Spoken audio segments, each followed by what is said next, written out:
So hi, good morning. This is week 8 actually open session. Today I want to just give you that a simple overview of what really in the week 8, and as well as that some of the activity and practice questions maybe while doing the each of the question you will discuss what is the background things of it. And there is another concept called uh, full text search, which is FTS5. Actually, in the lecture videos, you can find one of the screencast session of that page. He has given excellent lecture. But anyway, I'll just again I'll show you that how the FTS works. So, shall we start the session or any clarification from your side? Please let me know.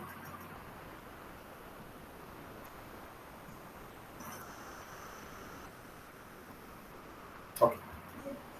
Hello. Yeah, sure.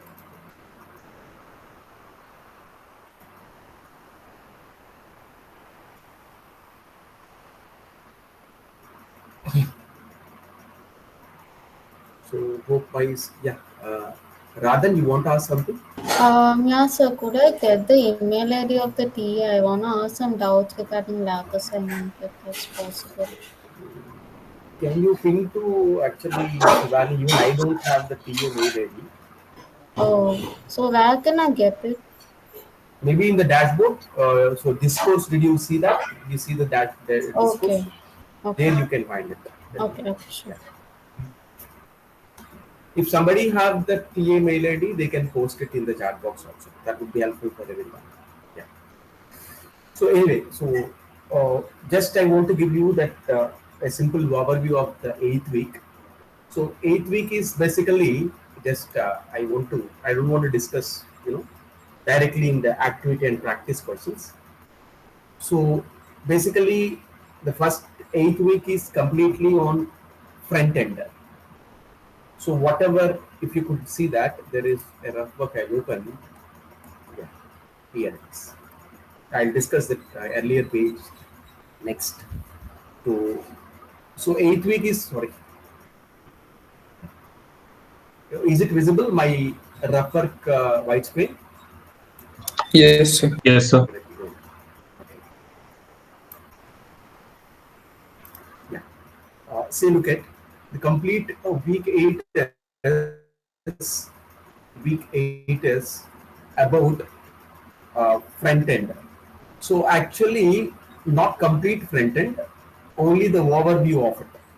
So because this app dev one course completely belongs to the back end only, but some part of front end also it will be show you, like already you have shown you that HTML CSS, that things already in the earlier weeks.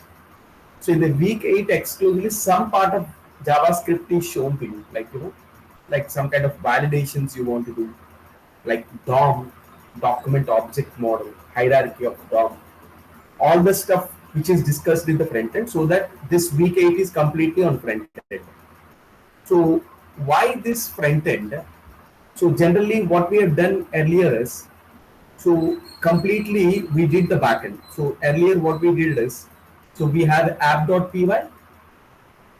This app.py, it will render various HTML files, and these HTML files are associated with CSS and some part of any kind of JavaScript you write it, that's a different issue. So this particular app.py, it has routes, and using routes it will render the HTML files. Is it right? Is it right? Yes, sir. Yes, sir. But that particular one is overloaded on the server. That is the basic concept. Because everything is manufactured in the server, and after complete template is rendered, it will be posted on the browser. So the browser will simply, it will GUI, whatever elements are there, all the GUI will be drawn. But when you come to the app dev course, all the app dev course is completely about front end only, but in this particular week it only some part of things are discussed. So what exactly here is, whenever the server is overloaded, what way it is overloaded, there are fully static web pages we are generating. Fully static web pages. Fully static web pages means HTML files are there. They will be distributed or rendered to the client. So that what happens, all security settings, security validations is done at server only. Are done at server.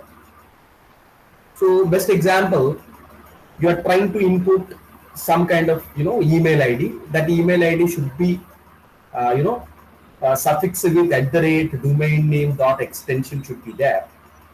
So that validation, instead of going at the server and checking at that server side, I want to verify at the front end only. So some part of JS or some part of HTML elements, I want to use it at front end. So that what happens, once you do this, some particular load is reduced. So what happens, load on the server is reduced. Is it right? Load on the server is reduced. Is it right or not? Yes. So instead of doing this particular, validation at front end, all the things is to be verified at server side means server is overloaded. That is what, your application, it works maybe, maybe 1000 users is very well. But whenever number of users are increasing, so the server is overloaded. So server has certain capacity. That doesn't happen. So now what we do is, so instead of, entire front end rendering at server side, we want to separate. Front end is separated. So we want to separate that front end. Separate that front end. Separate the front end. So once you separated the front end, advantage is, so we have that asynchronous communication is possible. Yeah, there might be last page. Okay. So what we do is, what is the advantage of doing this particular front end is decoupling of this front end is. So the advantage is asynchronous communication is possible. Asynchronous communication. So I will tell you what exactly asynchronous communication is. So the particular technical term they are using is AJAX. Hopefully you know that in the video lectures also. Asynchronous JavaScript and XML. That is a full form of it. What its job is, once that HTML page is distributed to the client or browser, some kind of background jobs it will do. The background jobs are just getting the dynamic data. That dynamic data is updated only some part of the page. For example, you might have a big page here. Let you take even your Seek dashboard. In the Seek dashboard, where you are able to see all kind of weeks here. Here, whenever a week number 3 or 4 you selected, then what have you? This part is not refreshed. Only this part is refreshed. Is it right? Yes. Similar way, once all questions are loaded here, once you are selecting option A, option B, something like, in the multiple choice question, when you are selecting that each particular option, your client application doesn't communicate with server until you click on submit. Is it right? Yes. Yes, sir. So that what happens, whenever you submit, only this part of is rendered. It doesn't render entire part of it. Only this part is going to be rendered. So it will grab the particular data from the server, and the rendering job is done at the client side. So that is called dynamic. So what do you call, dynamic? So dynamic means don't think always it is random colors, and when you are moving the mouse it is good colors. No. Dynamic means a background data fetching from the backend and rendering only some part of the page instead of loading entire page instead of loading some part of thing it is loaded. That is called, that entire one can be done with dynamic rendering, asynchronous communication. All these are different kind of technologies which you are using at front end. But in the app dev one, week 8 is very little. where it is, some things only it is there. That is about only that simple script of JS script, and how the JS script is compiled using, WebAssembler, WASM. This is a WebAssembler. What this WebAssembler is, whatever JavaScript it is done, it is compiled into the machine code, just like compilers, interpreters we are using in the programming language. The browser is associated with WASM. It is already there inside the browser. So using the browser WASM, your JavaScript is compiled. So the JavaScript is very simple. Whatever your basic language, any for loops, any if conditions, that is the same. But anyway, detailed JavaScript you will know in the app dev course.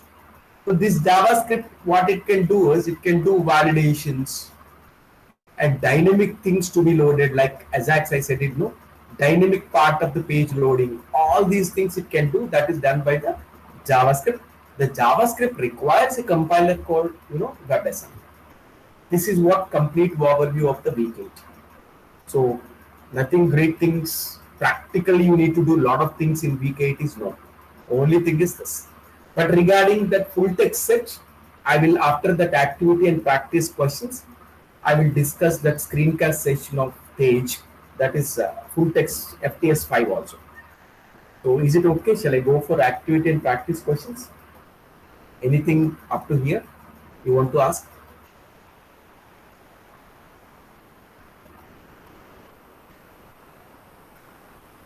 Sir, can you explain the asynchronous part again? Yeah, asynchronous part. So asynchronous is that whenever a particular part of, see, very simple, I want to tell you one example. A particular part of the web page has to be updated. That is called asynchronous. So let you take e-commerce web application. So in the e-commerce web application, what we are doing is we are selecting the items and we are adding into the cart.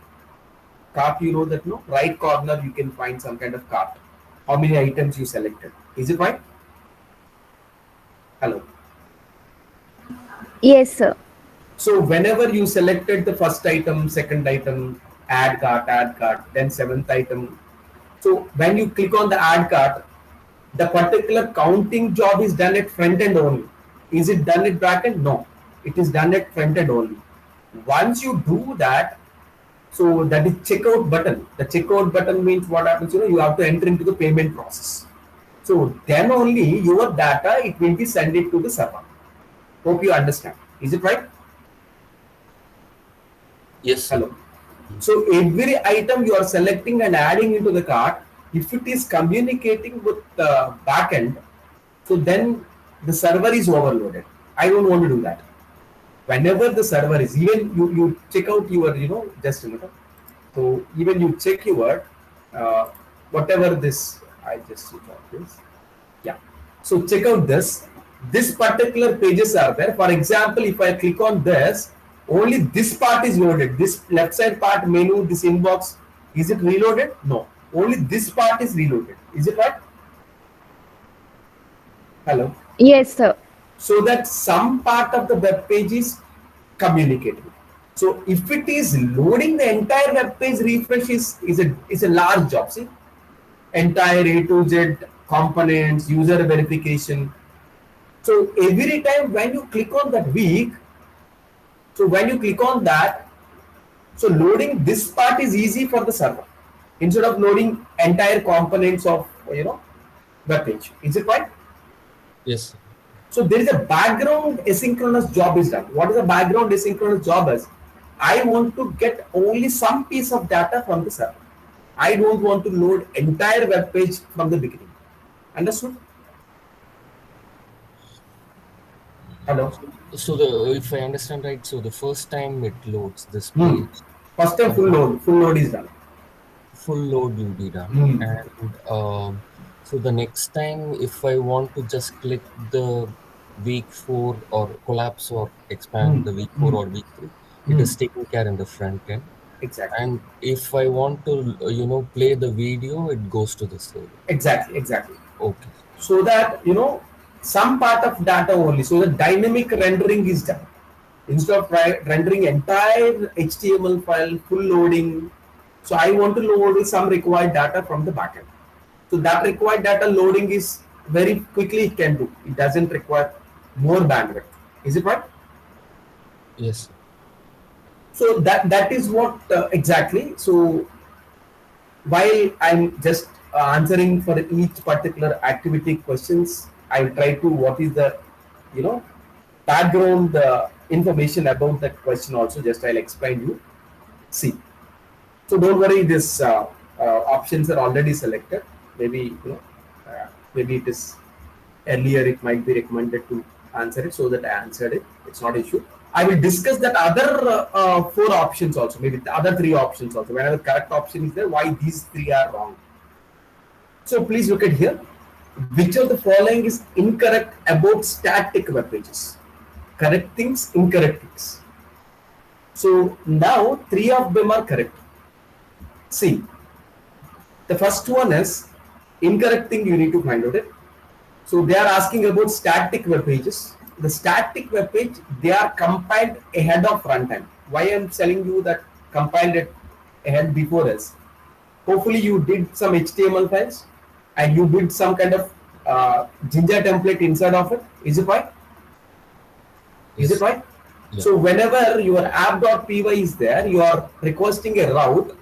Immediately route, what it will do is it will render HTML file along with your Jinja data, and a complete HTML file is generated that is pushed to the browser.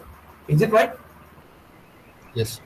So that complete one is built, the complete raw material is built, and that is readily available at the server.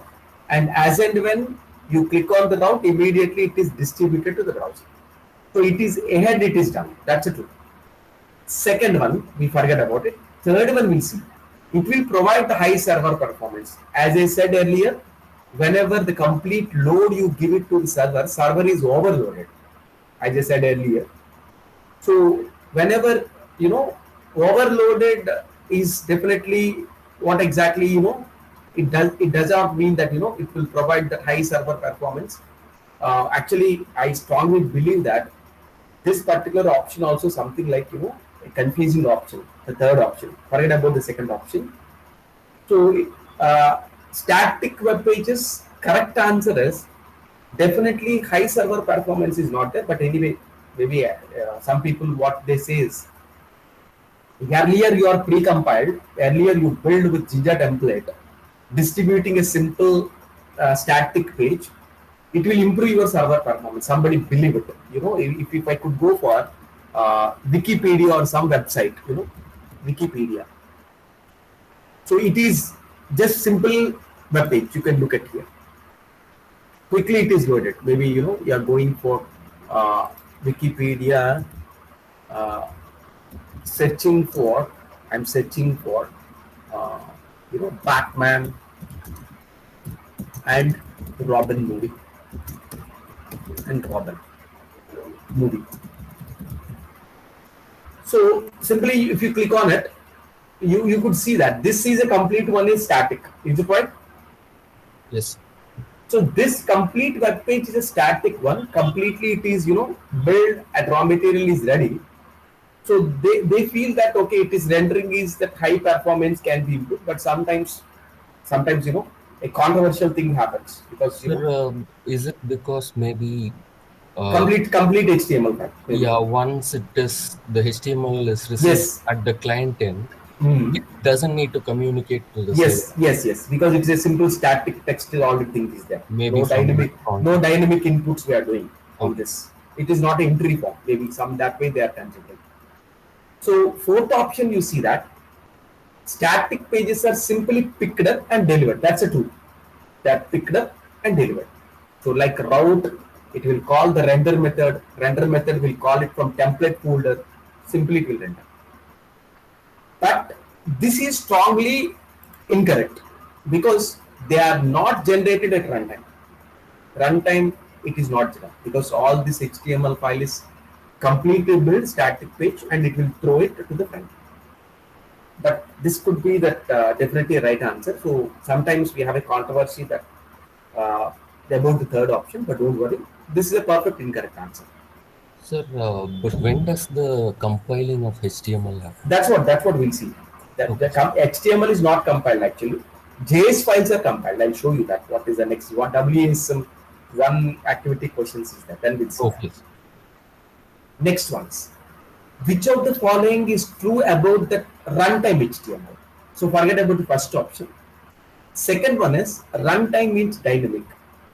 So providing common layouts and themes becomes very difficult.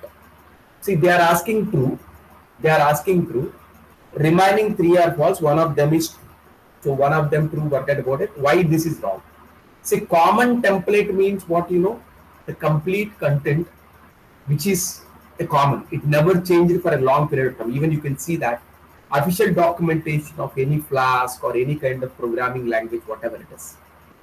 That common templates, uh, that making of things are, it's not very difficult. They are very easy because once a static HTML file is built, you can leave it for a long period until a new version of your official documentation is released. Third one, every page is generated a head.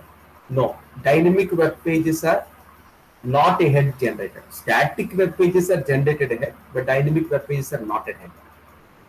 So here they provide that high performance. Here again the clause it comes to that high performance. It is there. It is wrong.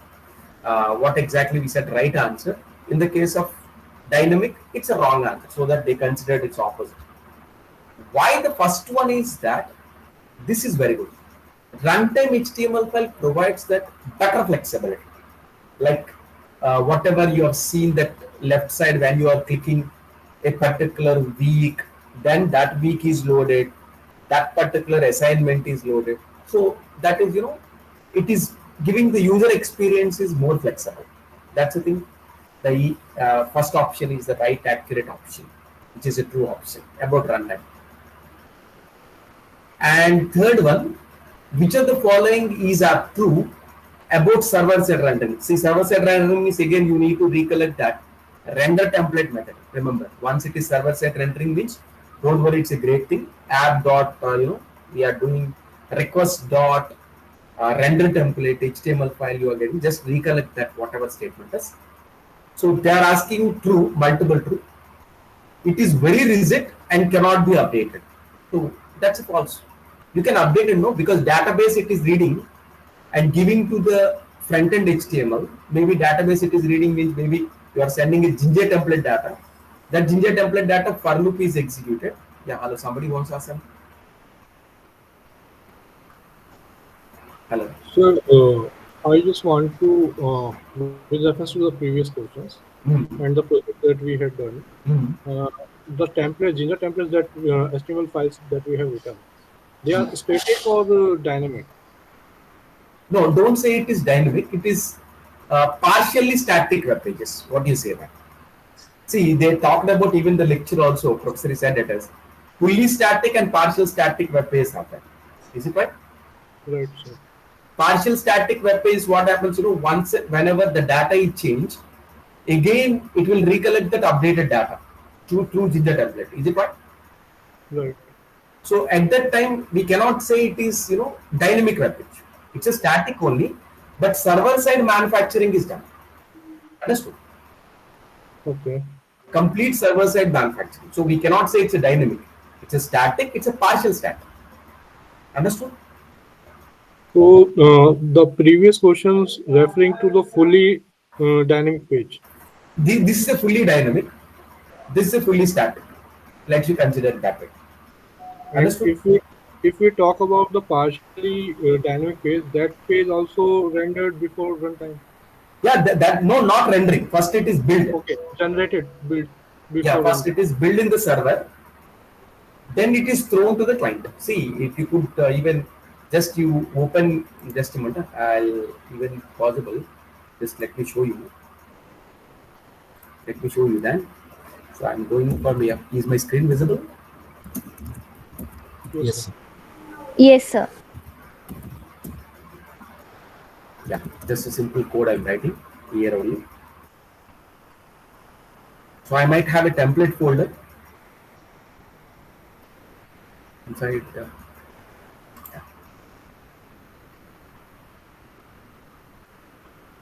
sub app.py. So inside from Flask import Flask. So in this, I'm just creating an instance of the app, Flask app. This, it contains the name of it. Instance is created. App.route. So I have a direct route here. Just only I'm using the get. So it's home direct. That is def home, which does not take anything here because it's a get method only by default. So request dot, yeah, request I'll import, don't worry. Render template. So just I'm writing my index.html to import Flask and the request. Yeah, here it is instance of the Flask. Yes. So now my new folder I'm creating, templates folder. In this I have only one thing, that is index.html. So in this, just I'm writing nothing else here, just I'm writing h3 I am static web page. So up to here it's okay, no problem. But here what I'm doing is I'm doing one more h4. So I'm using a Jinja template. The Jinja template is something, you know, hi, just I'm putting some name here. So how this name we are getting is, again you are getting from the server only. While rendering, I want to set name equal to ITM online degree. So please look at here. This part is dynamically, it is built before it is delivering the index.html. Let me check it. So I'm running my terminal. It's a static web page, but partially static. Save on here. Let me run my app.py. Anything wrong in this? Oh, sorry. I did not run my app. Huh? Okay, I should run it. So that app.run debug equal to true.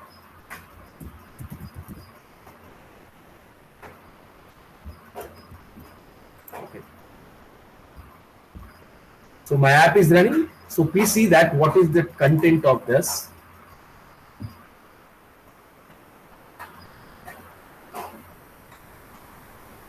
I'm sorry, maybe render template is, you know, so one more method, I think so. Is it right? Return, no? Is it right? It's a return. It's a return. Is it right? Right, sir. Okay.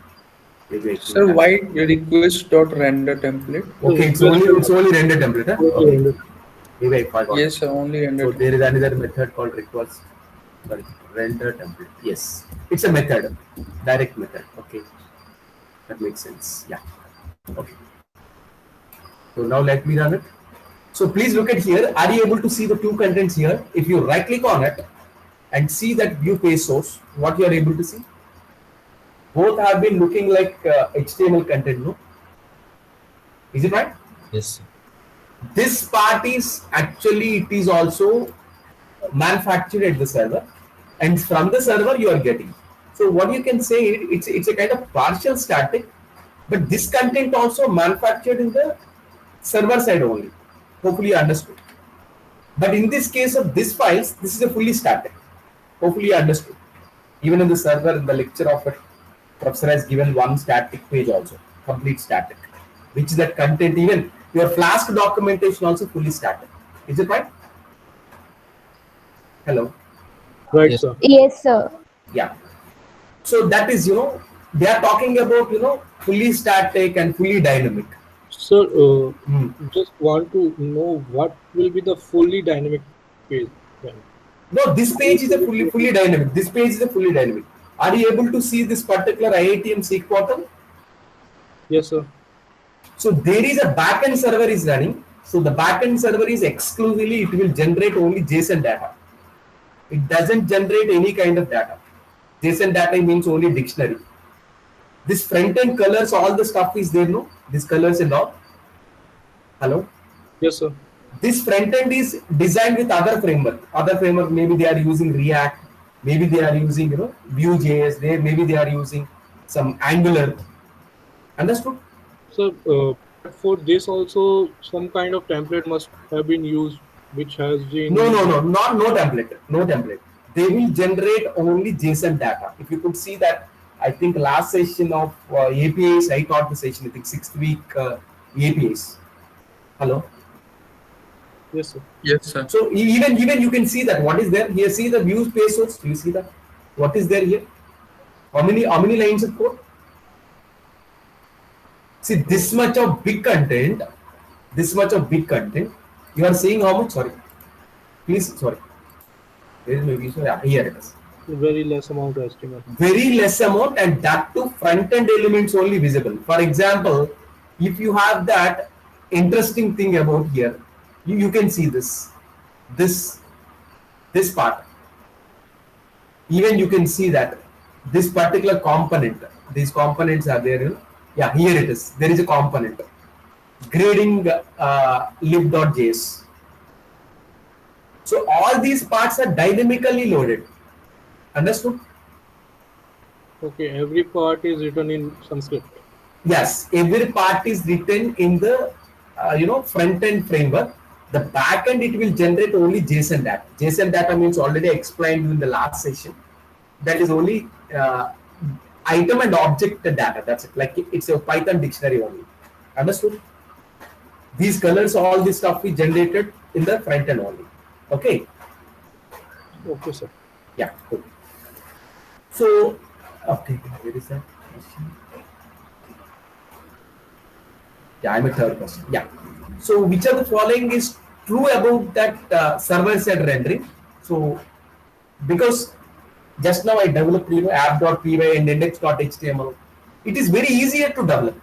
You need not worry about that front-end framework is different. You not worry about that back-end framework is different. That is the advantage of doing the server-side rendering.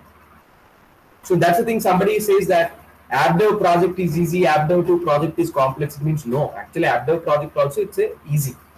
But there they are working on front end is completely separated from the back end. So the server load can be reduced. Where I want to tell you, So next one is, it is very rigid, cannot be updated, can be updated. No doubt. Just now, IATM online is updated from the server. Sometimes if the data I want to change it in the Jinja template parameter, I can change it. It's not very rigid. Next one.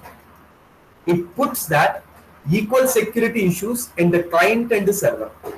So actually security issues is that is based on your input data. If it is bad input data is there, then the validation to be done at client side and as well as server side also. Both validation should be done. For example, if you are inputting a password for a login, the password, it has minimum combination of that alphabets, special characters, all these combinations. Whether this combination is there or not, you need to do at client side. And once that combination is there, then it goes to the server side, then it checks that whether it is a registered password or not. So we cannot say that, like it puts that equal security. No, it's a different security issues is a different kind of thing, which is not belongs to server side rendering or something.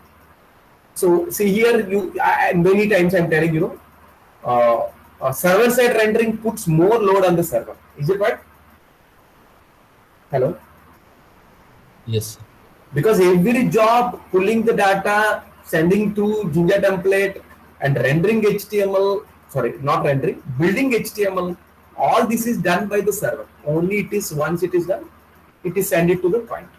So definitely we can say that the server is overloaded. Next one. This is a client side rendering. This client side rendering exclusively, what exactly, the map to different framework we are using. I think Vue.js or something they are using. That is exclusive client side rendering. See, it combines well with static pages. So what happens, whatever static page you are looking, just now we opened that view source of this particular SIG portal. So with your HTML file, some particular frameworks are associated and it will combine. So it will reduce that server side load. Server doesn't care about the font, server doesn't care about this expanding and collapsing, this doesn't care about the server.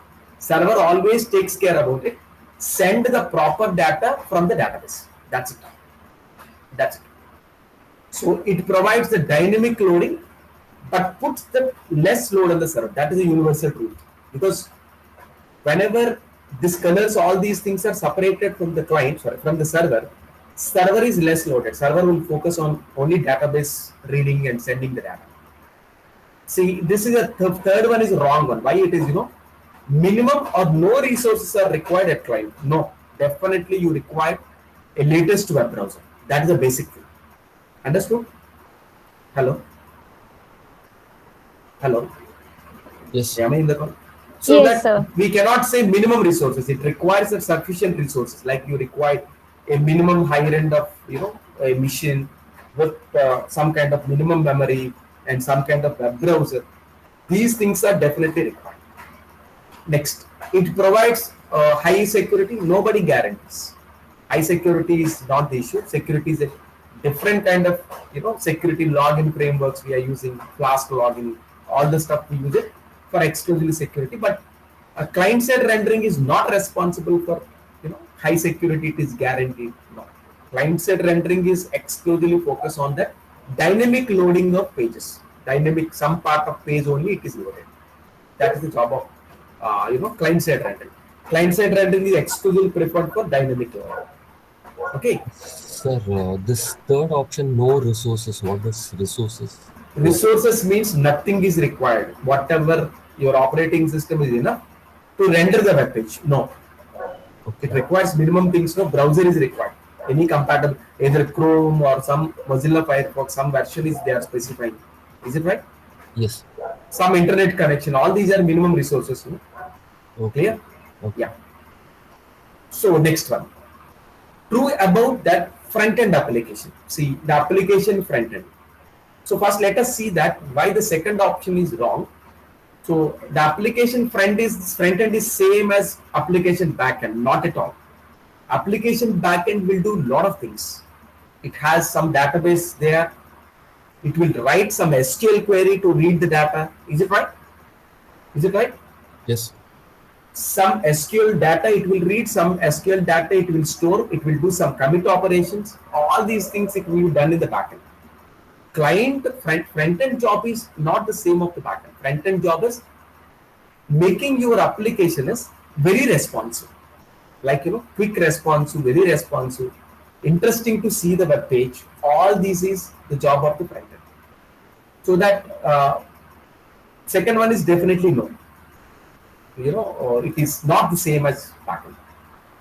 So first one, application front-end is the part of an application that users sees. As I said, no, user responsive things they are expecting and can interact with it directly. So see, I'm clicking on this option. So what way I'm clicking? So that is, just by a mouse. If this kind of responsive and user friendliness is not there, how can you say it is a front end?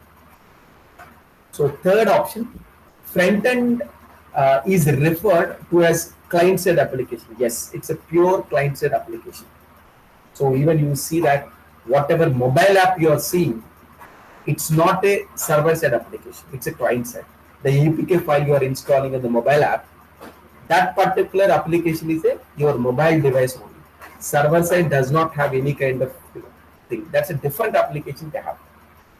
So that server application and client application, they have been communicated through a port number. Like your Flask app is communicated with 5000 port. That's what it is happening.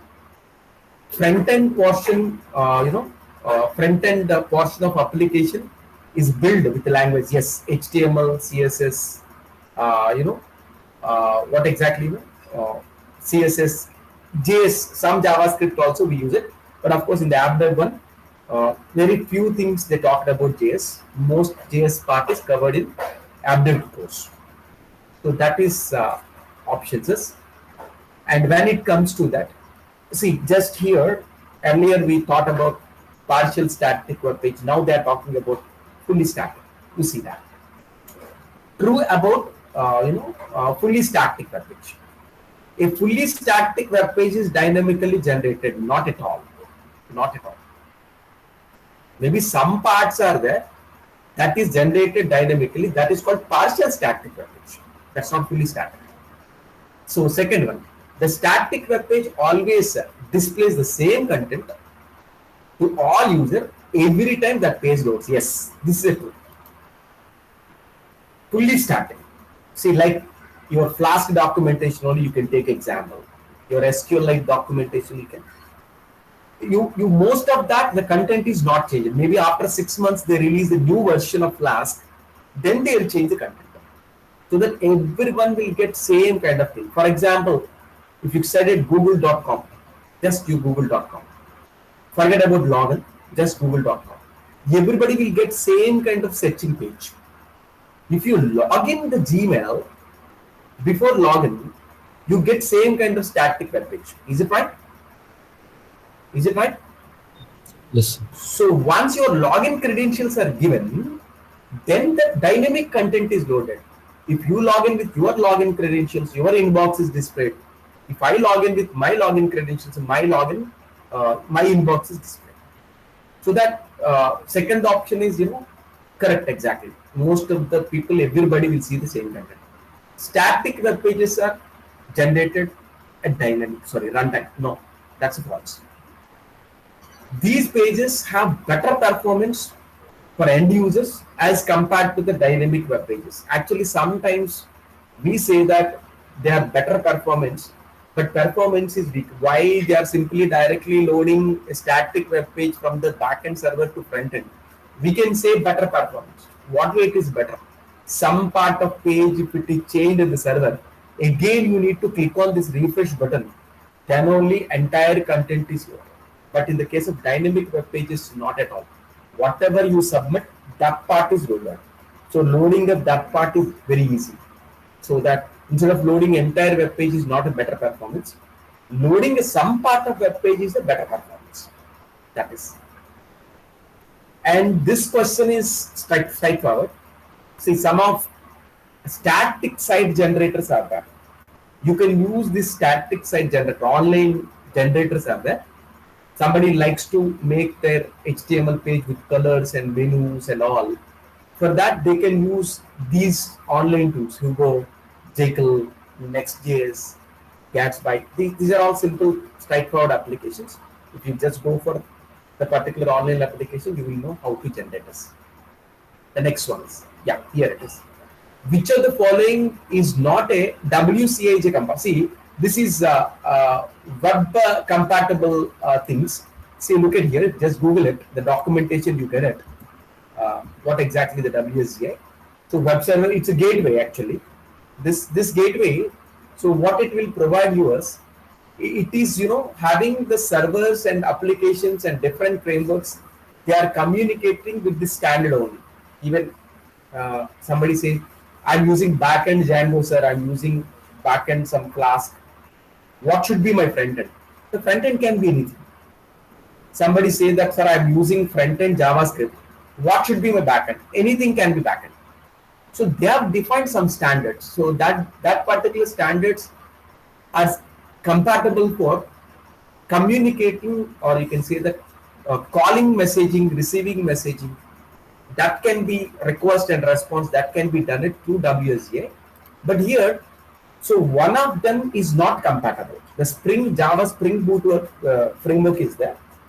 This is not compatible for WCA. They are using other Java standard compatibility, that is called one standard. I don't know about it.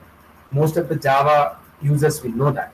Java Spring Boot, Spring Framework, they are using different compatible standards. But almost Python frameworks all are using WCA is compatible only. So this is what this about front ends, only theoretical, but practical things you will know all the things in AppDev only. And now in the 8.2 we have asynchronous updates. As I said, some part of the page is loaded and there is a background job is done. Like once you do a submit, only some piece of data will be sent, not entire piece of data. Entire web page will not be done. Only this responses, whatever. If you click on check answers, what happens? This question, answer. This question, answer. Only this data will go there to the server. Then the server will check, is it right answer or wrong? If it is right answer, it will show that answer is right. If it is wrong, it will show right. So that is done through asynchronous. So let me see that the activity questions on asynchronous communication or asynchronous update. See, for updating a particular page in case of original web. See, original web means it is complete web page. I am telling you, original web means complete web page. So partial static means some part of things is, whenever it is asynchronous one, some part of the page dynamically it is loaded. You remember it. Original web page don't work. It's a original web page. Original web means original web page. For updating a particular page in case of original web, which of the following is true? Multiple option, correct? Server has to respond with complete web page. See, complete web page, complete styling, all these things has to be loaded because it's originally how it is there in the server. That complete one I want to render. Client has to render page again from the scratch. As I said, no, just if you click on the refresh, all components on the front end is going to be rendered. Again, loading of menu, loading of this icon, this particular tab, this particular drop downs, all these are, it is loaded. So we have to load everything. So next one, server has to send only specific part. It's not possible. That is called asynchronous communication. Specific part, whatever updated, only that is called asynchronous, but it's original web they are talking about, which complete. The extra data is loaded in the background after the main page is rendered. No. So asynchronous communication, when it is not there, you are using original web means complete content is loaded when you load it. Background, only some part of data sending, communicating without knowing yourself, that will not be done in the original web. Now, what are the potential issues faced in the case of when you are using loading entire web page is called original web? What are the issues? So updating complete web page would require load redundant data. See, whatever you loaded, again you refresh, same data is loaded. So what happens? Data redundancies happen. Already I sent data. You are asking for same data again. Why? So whatever the data to be sent, that part only I want to send it. But original web doesn't give you every time. So you require to load redundant data, repeated data. Server cannot take a new request until the original request is attended. No, that's not happen because original web it's a different kind of thing. This is the truth. Updating that required that whole data. Whenever your original web fully static, every time content has to be done there. Server re-rendering can result, slow updates. As I said it, no. If you refresh entire web page, definitely it requires much time. So all of this is the false. That's the reason all of the above is definitely false. So here I said it is. See, the document object model is simple. Just let me tell you what exactly the document object model. Yeah.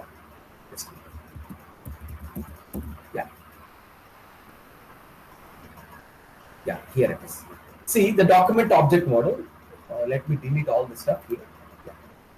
See, look at here. So once your HTML file is loaded, generally, I'm talking about HTML file. Maybe one HTML file is loaded. So once this HTML file is loaded, immediately one document object is created. This is a document object. This document object, it has different things inside. What it contains is, so it contains that a body maybe. Do you know body element? The element body. Inside this body, you might have various sub-elements. Maybe you have a form element. Maybe you have paragraph, H3 header. Maybe you contain P, In this H3, you might have bold. Is it right? Is it right? Right, sir. Yes. So this is a logical structure of the document. Logical structure.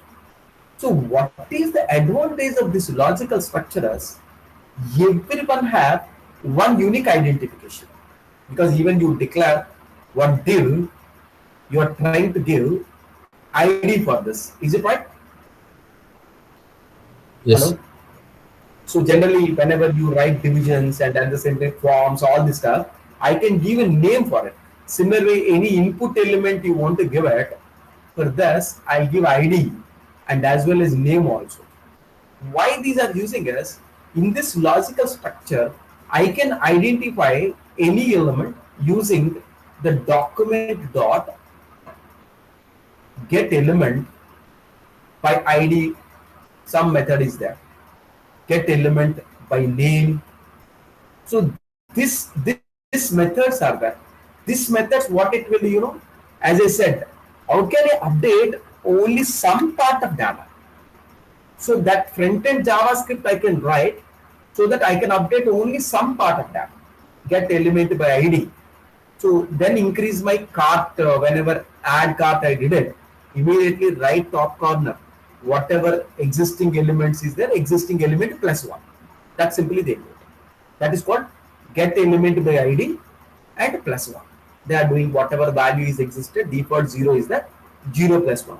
Another thing, you are clicking on add cart, immediately already there it's 1. So next part 2 is updated. So that kind of thing can be done at through uh,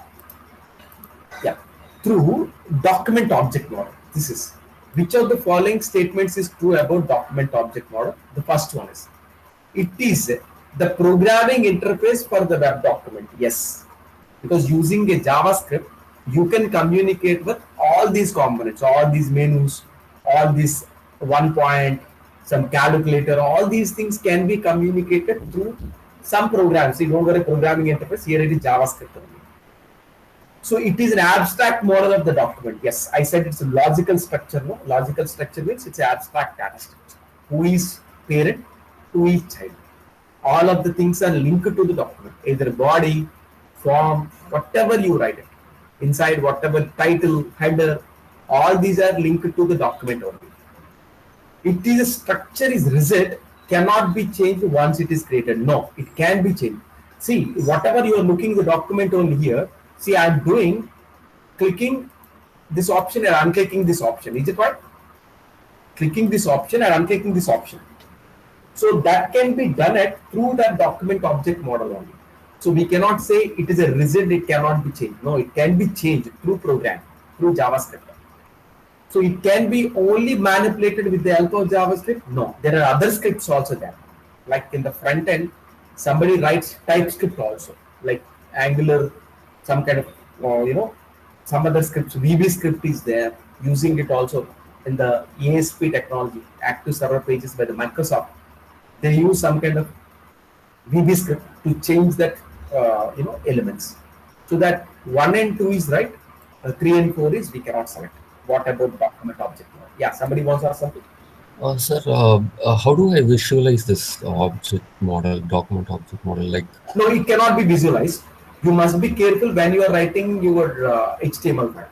See, if I could see that, even my HTML file, see then my HTML file is there, no? So this H4 is there, is it there? yes, sir. So I have to give some unique name for it. Maybe, this is welcome. So one more H4 I am creating. Okay, so it is, what do you call, this is good morning. Clear? So this name of this, ID of this one I'm giving is wish. Is it right? These two are H4s only, but they have a unique identity. This unique identity is different, this unique identity is different. So the front-end developer, he must take care about it. Whenever you click on a particular, add cart button, immediately has to update right top corner div is there. That div count has to be updated. Understood? Okay, sir. We cannot be, as a front end framework developer, he must be able to change the contents dynamically. How can he change the dynamically? Using some script they are writing. They write it a JavaScript here, a JavaScript here. This JavaScript is as and when you click on that on click button of the add cart button, I need to change this wish content with some other dynamic content. Okay, so it's not visualizing, because the front end developer must know. So see that here in this, the front end developer must know this should be main panel, this should be a menu bar, this should be that body of the web page. See, I'm doing a scroll up and scroll down, means only this part is scroll up. Is it right? Yes. So that the front end developer must know the document object model, how it is, it can be changed. It cannot be shown like a tree, because the front end developer definitely aware of it using So that script. basically, it's the HTML along with the scripts. Exactly. And powerful JavaScript they'll write it. Okay. Okay, yeah. So yeah, in the context of asynchronous updates, which of the following statement is correct? As I said, reloading the whole page can be avoided. That is what advantage of it. So whenever reloading of the entire web page is avoided, the quick responses we can expect. That is what basically why we use asynchronous. So in the context of which of the things is correct, so it updates that web page without reloading the entire web. That's the advantage of asynchronous. So as I said, the user can get fast responses. That's the truth. Instead of doing entire page is loaded from the scratch, only some particular parts is, so that it's straightforward only, whatever we discussed earlier. Yeah. As I said, AJAX full form also asynchronous JavaScript and XML. Asynchronous JavaScript and XML. AJAX is not a programming language. For doing of that AJAX operations, I can use any any script. Either JavaScript I can use, VB script I can use, TypeScript I can use, anything. So that we don't say that AJAX is a one particular language. It's one kind of technology. That technology can be achieved using different frameworks. Any JS framework, you can use TypeScript or anything.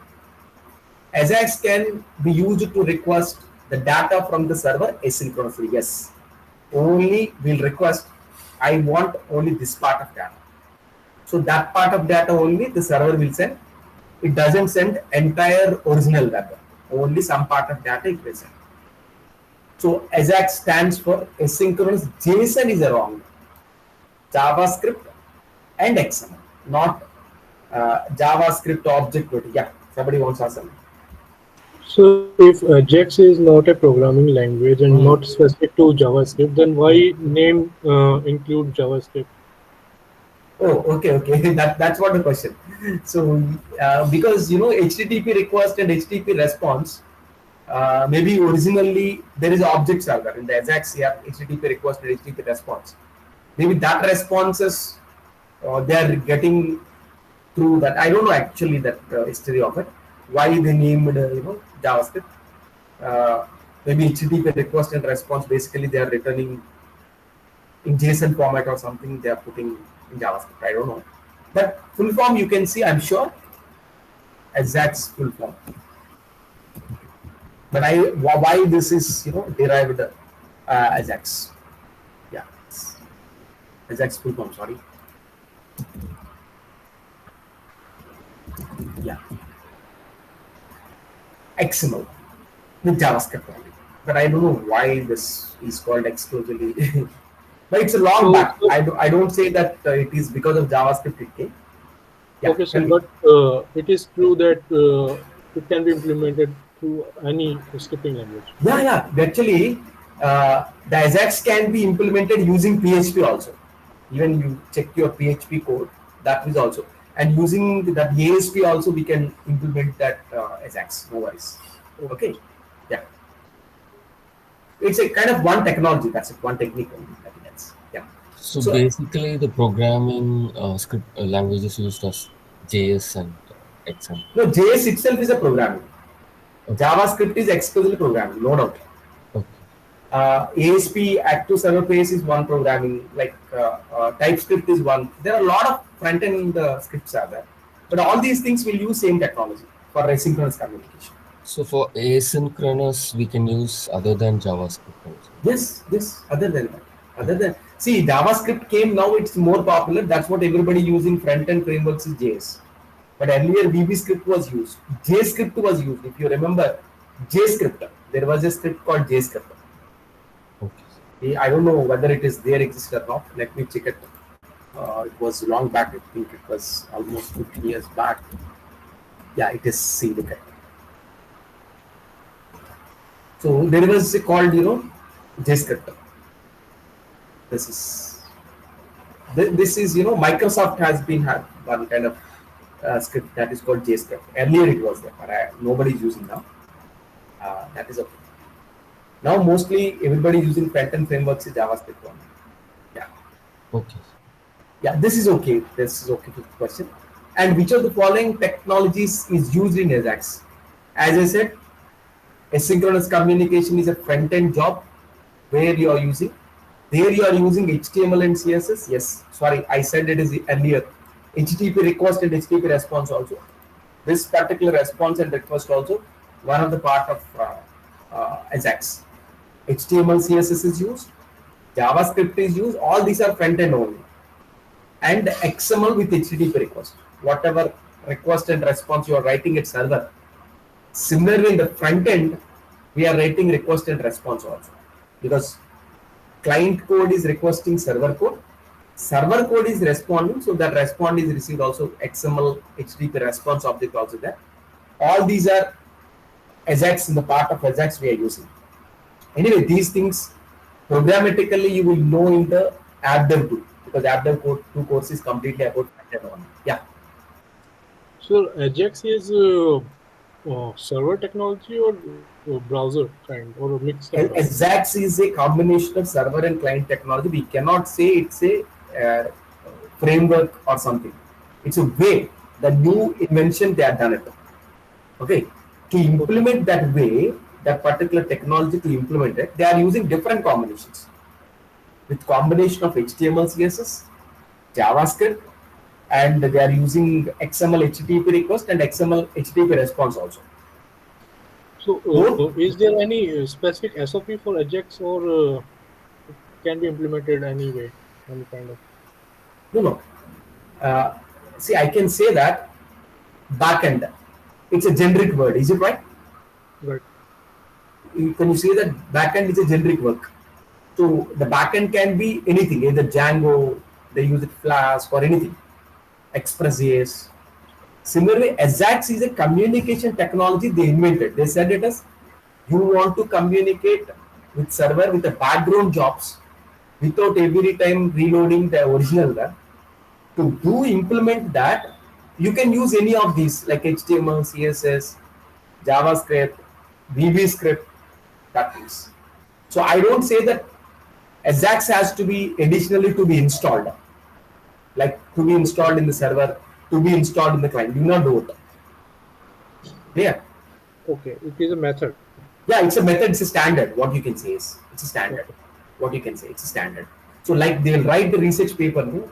Like even you can see that basically the smartphone is a one kind of method. What the smartphone is, definitely first you forget about the whatever the apps and all. The smartphone is basically a simple kind of tap. A simple tap, touching a screen, it can do everything like calling, receiving, sending, all these apps. So the tapping is one kind of research. Is it right? Hello. Hello. Yes, sir. To implement the tap, somebody will use it Android OS, somebody will use iOS, something like that. Similarly, AJAX is they provided one kind of in this method you are communicating. So server and client they can be communicated with quick responses instead of loading again original data. For that, every language is providing their own kind of methods. They can use anything. Yeah. Yeah. Is next one. So, State. Yeah. Sir, I understand AJAX as a front end or client side concept. So how is it server side? I didn't get that. That's what the thing. That's what the thing. In the server side, what happens? Server side is not at all responsible. See, I'm telling you one example. Server side is not at all responsible whether you are using JavaScript, whether you are using VB script or whatever.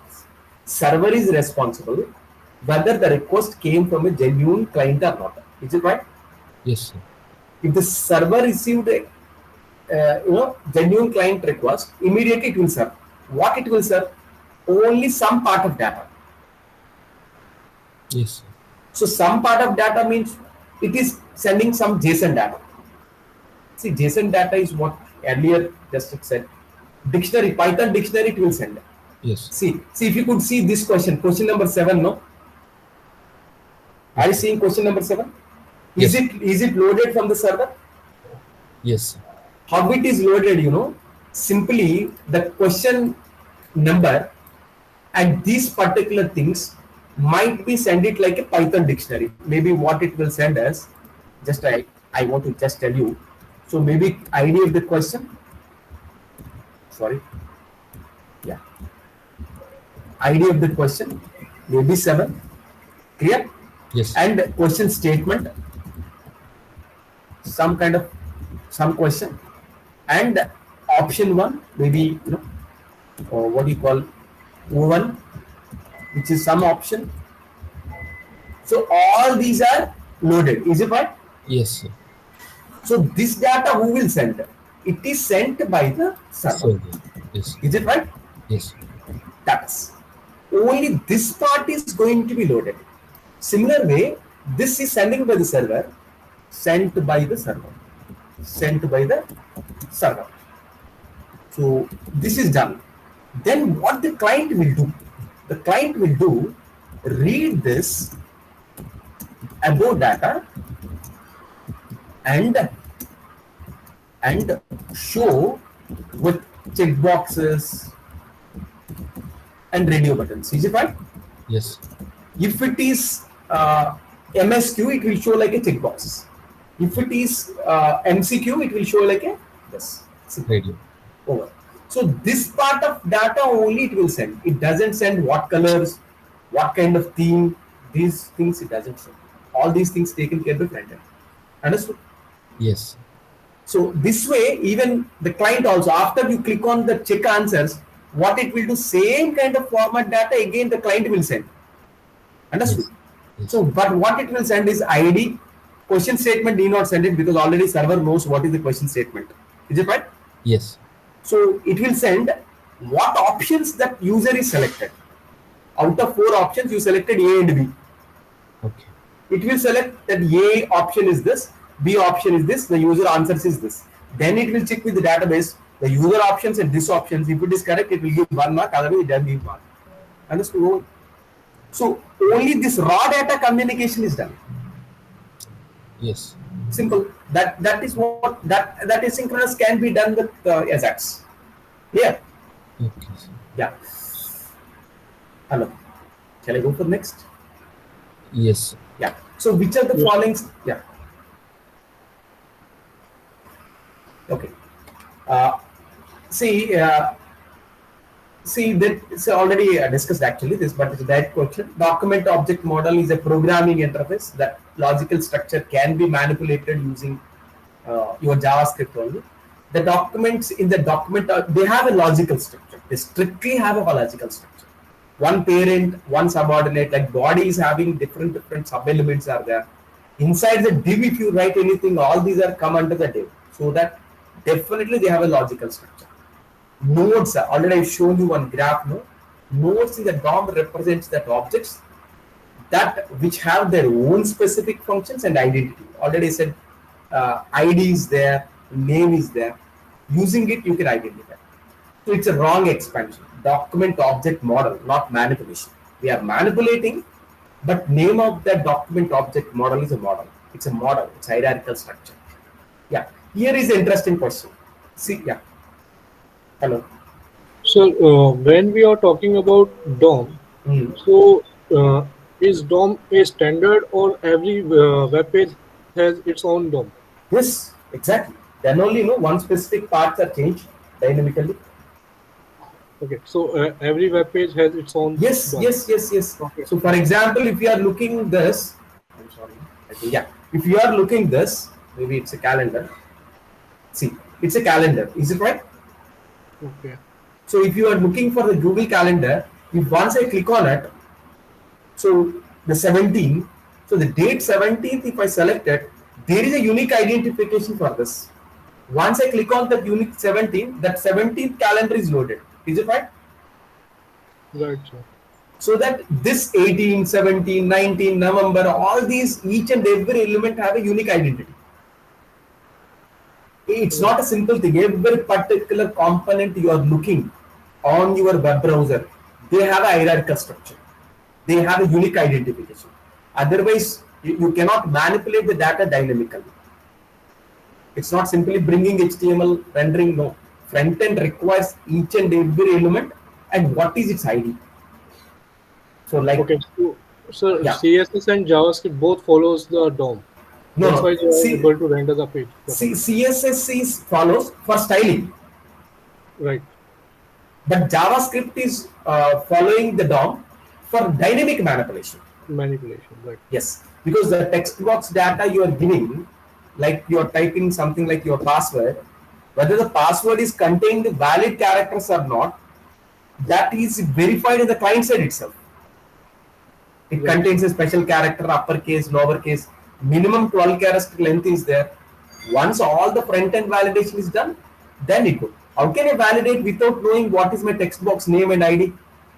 Okay. Right. Right. Yeah. Good. So one more question, basic Yeah. question. Hmm. We have used email type input Hmm. in our project, and it is validating like it is proper, it is in proper format or not by Hmm. default. So Hmm. which who is validating? JavaScript is validating that, or some other thing? Wait, HTML5 is having a predefined element type called email. Right. That is doing everything. HTML5. That's That no is issue. handled by HTML itself. HTML5. See, HTML5, there is a email validation in HTML5 because we are using anyway HTML5 version only in your course also. See, then just to go. Just input type is HTML is more enough. See, yeah, your input type is sorry. Where is my input type is HTML. See, look at here. Maybe here it's scrolling. Yeah. See, look at here. This part is there, no? So, Hello. this Then is you the then you need not write any kind of DOM JavaScript. No issue. okay. It is handled by HTML itself. Yes, it will check it whether you started with any kind of alphabets and followed by @ symbol, followed by domain name with extension is there or not. It will check dot and extension. So See here. See, when you are typing itself, it will say please include @ symbol in the email. right. Okay, and missing @. If you put @ and don't give the domain name also, it will ask you please put that domain name also. Clear? Right. But some particular things are there. So what I want to validate is the password. Password only it will show you that what exactly that invisible characters. It doesn't check the length. It doesn't check the combination of uppercase and lowercase.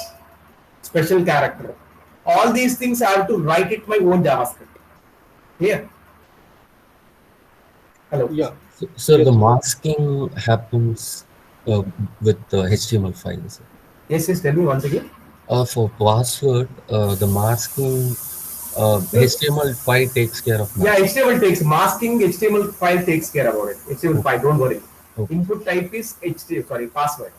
Instead of input type is email, we give it input type is what is password. But the length of the password, what characters are there inside the password, at least one uppercase is there or not, one special character is there or not, that you need to verify with JS. Clear? Yeah. Yes. So look at here. Yeah. So question on question 7, that second option. So the DOM has a logical structure, correct? Yes, yes. So, but They don't have, no, they don't have, they will see, they don't have. Oh, okay, sir. Okay. They have a structure. But yeah. Okay. So look at here. So this is an interesting question. See, already in the document, one element is there. The element is P. P means what element? Paragraph. Is it right? Yes. Do you have one paragraph or multiple paragraphs? You might have multiple paragraphs, no? Yes. You might have. There is no limit.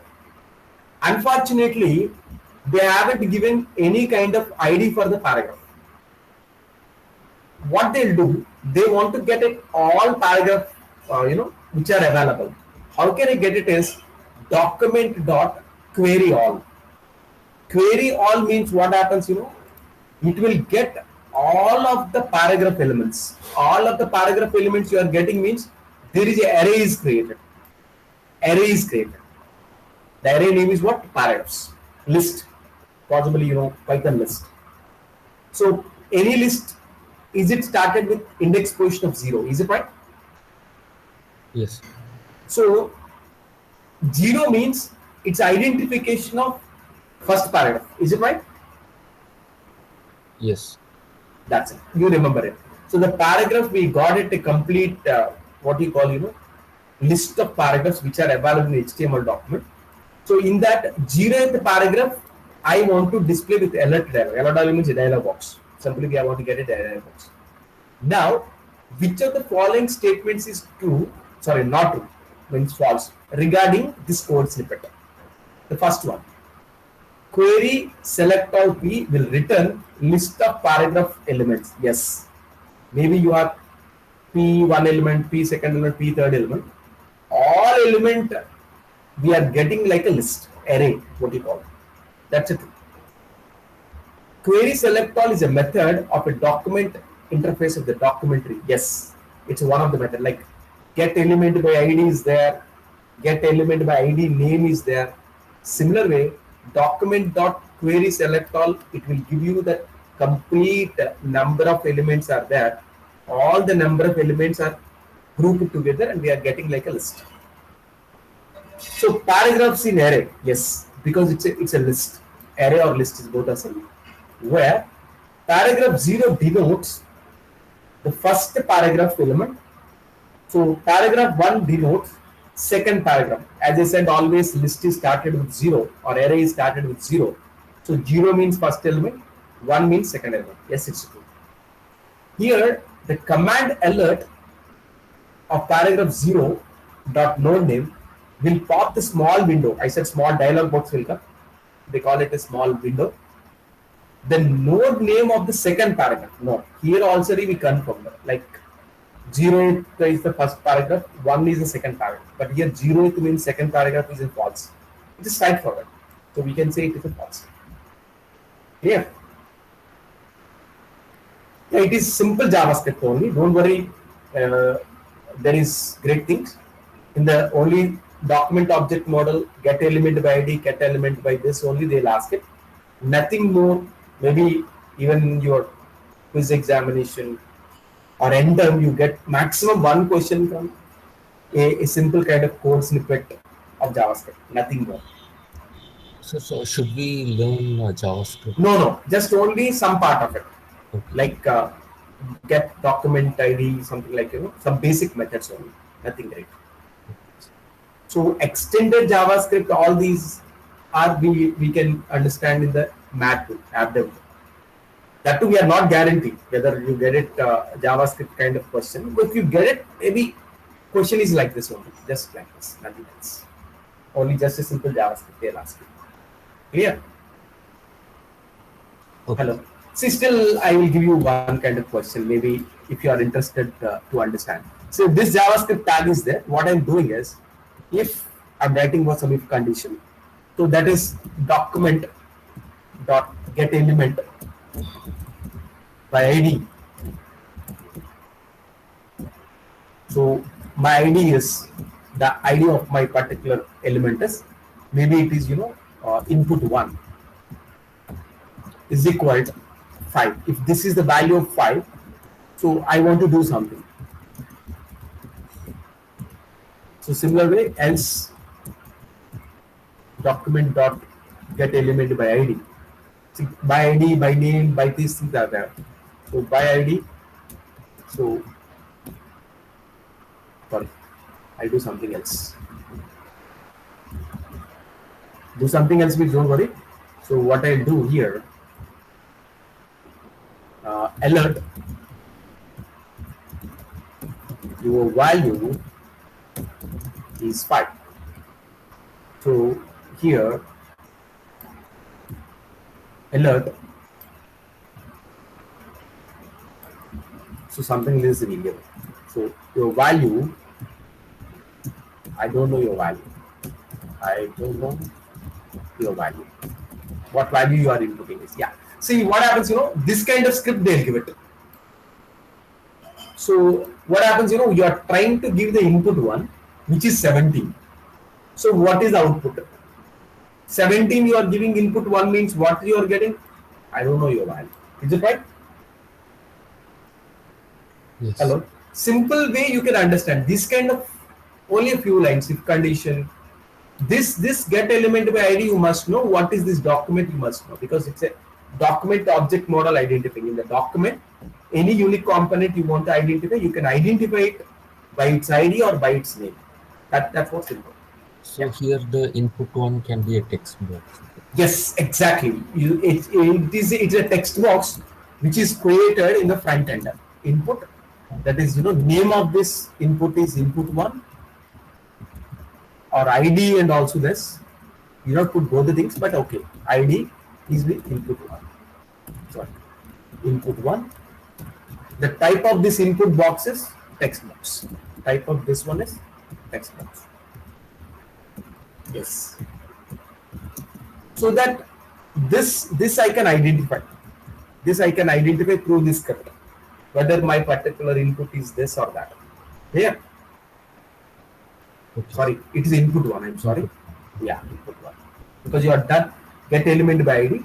If you are using name also, no problem. Then ID is not required. Then you supposed to be get element by name instead of ID. Yeah, so that's okay. That is 8.2. Yeah, 8.3 is browser or client operations. Both are same. Browser and client both are definitely same. See, true about that mission clients. See, mission client means the name itself they are telling, it's a mission client, which is definitely a lifeless, what you call, mission client, what you call. It might be device, what you call. So mission client is always human. So we cannot just simply we can say it is a false. So the next one is a mission client can connect to the database with help of API endpoints. See, this one you understand that just you look at my last session. API is I said about application program interface. Hopefully anybody attended, they can recollect it. Anybody attended from the last session of I think 6th week, not 7th week I think so. 7th week or 6th week, I don't remember. Anybody attended that my last session? Yes, sir. Yeah, cool. So there we are giving endpoint like 127.00/API. We are giving endpoint. Endpoint means you are giving some route. So once you give the route, what happens? You are getting the data from database and you are displaying on the browser. Is it right? Yes. That's it. Next one. Mission client can be embedded device that send the information and to collect that collecting the sites on the web page. Yes. See, embedded device means just like your mobile application you are installing. Your Play Store you are opening. You are installing the front end application. The front end application, once you click on it, immediately it will interact with the backend and it will fetch the data. Yes, that's it. And mission client can handle only HTTPS endpoints? No, different endpoints are there. Sometimes FTP endpoints are there, file transfer protocol. Because sometimes you are downloading one MP3 file from a music app. Sometimes you want to download one PDF file. So that So client is not meant for only HTTP endpoints. It is meant for sometimes files also you are downloading. Some music, some files, all these are. So that true about is that second and third is the true. First and fourth one is some limitation they are assigning. Only HTTP. No. There are different kind of protocols you can interact with. See, I said it is WASM in the introduction, web assembler. Always JavaScript, it is compiled in the, yeah, somebody wants to ask something. Sir, what exactly is a machine client?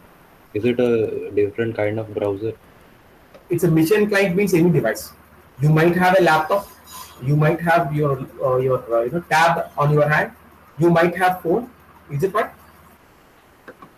Okay, sir. So device with which are any machine which is able to interact with the web is called as machine client. Okay. Even Yes, your tab, your laptop, your phone, the phone with Android application, that is also machine client. Okay? Yeah. So I said the WebAssembler is required for JavaScript compilation, which is available in the browser itself. That is what they are talking about. True about WASM, WebAssembler. WASM stands for the WebAssembly, what you call assembler or assembly. I don't say that they are different words. It's a one compiler. Whatever you see, the compilers in the programming languages. Similarly, browser is associated with the web compiler that is called WebAssembly. What its job is, it allows the user to create the binary executable that can run on the browser, because you are writing if condition, you are writing a for loop inside your JavaScript. Is it right? Just now we have written some if condition, no? Yes. So if that is executed by the browser, someone has to compile. Someone has to check the errors, any syntax errors. Who will compile is that WebAssembly. That is what. And WebAssembly is an assembler. It's not a programming language. WebAssembly is used for either JavaScript compilation, it can be used for VBScript compilation, it can be used for TypeScript compilation. So it is not a language, it's a compiler only. So it is high interactive with the end user. So high interactive is a web page. Web page will interact. WebAssembler is a background job, which it is compiling job only. It is not things, it is like user doesn't know what exactly is. Sir, does it compile the HTML? No, HTML need not be compiled, because most of the times you see that HTML tag is open, you don't close it. What happens? Simply it will render, no? Yes. But you don't have any kind of if conditions, for loops in the HTML. Fine. Yes. So you not do any kind of compilation job. Just only bold, italic, these things will be done.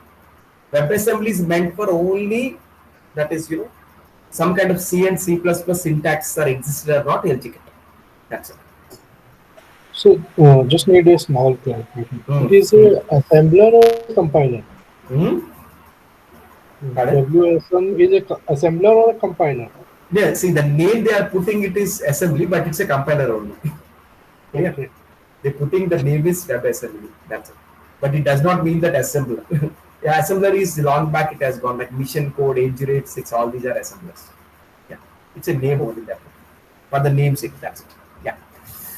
So now there is see one particular name of the compiler they are selling. EMS Scripton is a compiler framework that can be used to compile C and C++ code directly into what? Into WebAssembly. It converts your one particular compiler they are using. Whenever C and C++ code, they'll write it even on the web. Like your JavaScript you're writing, C and C++ also write it. That is one particular another compiler. Like WASM, there is one more is called. There are different kind of WebAssemblies are there. Just go for Google, which is quite theoretical things. Nothing to understand here. Some kind of different compiler. Yeah. So which of these following statements can be considered as functions of the browser? See, the browser which you are looking, Google Chrome, Mozilla Firefox, whatever, what is the primary job of it? Next, we see the second and fourth option, why they are wrong. Then we see the first and second. A web browser can only open single web page at a time? No. You can open multiple tabs. Tab 1 for web page 1, tab 2 for. So that definitely it's wrong. A web browser is only available on the desktop? No. It is available even on your smart device, like your phone. Even it is available your palm top, maybe your tab. Even it is available on your television also. So I don't say that it is available only on the desktop. That's the thing, second and fourth option, we cannot put it. But the primary functionality of the web browser is to allow the user to find, access, display, and view the websites and web pages. Yes. Why do you use the browsers? To telecast something from the server. The telecasting is definitely web pages and websites.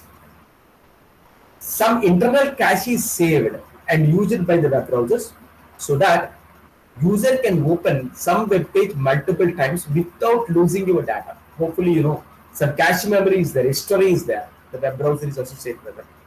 Some particular time of, you know, expiry of the history we'll put it. Until that, whatever the last visited websites, I can get it. Is it right? So internal local cache is maintained. Clear?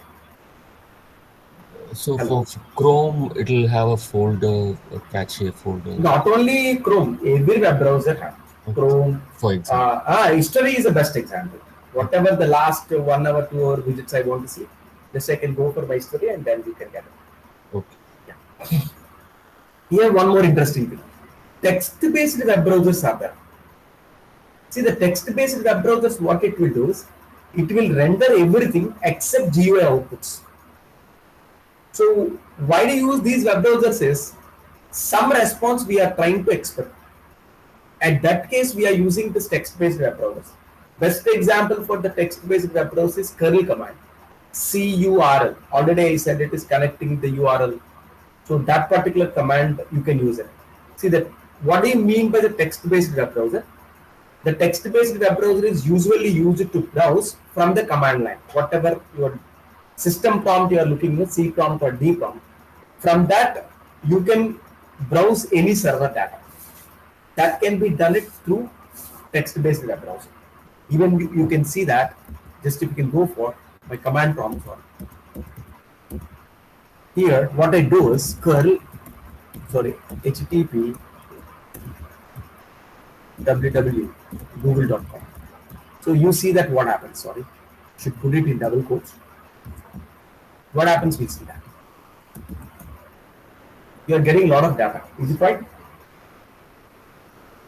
Yes. So whatever text-based data is there, that will be rendered, but GUI outputs are not rendered. So this can be done it through some text-based browsers. So the text-based browsers also there, they will help you.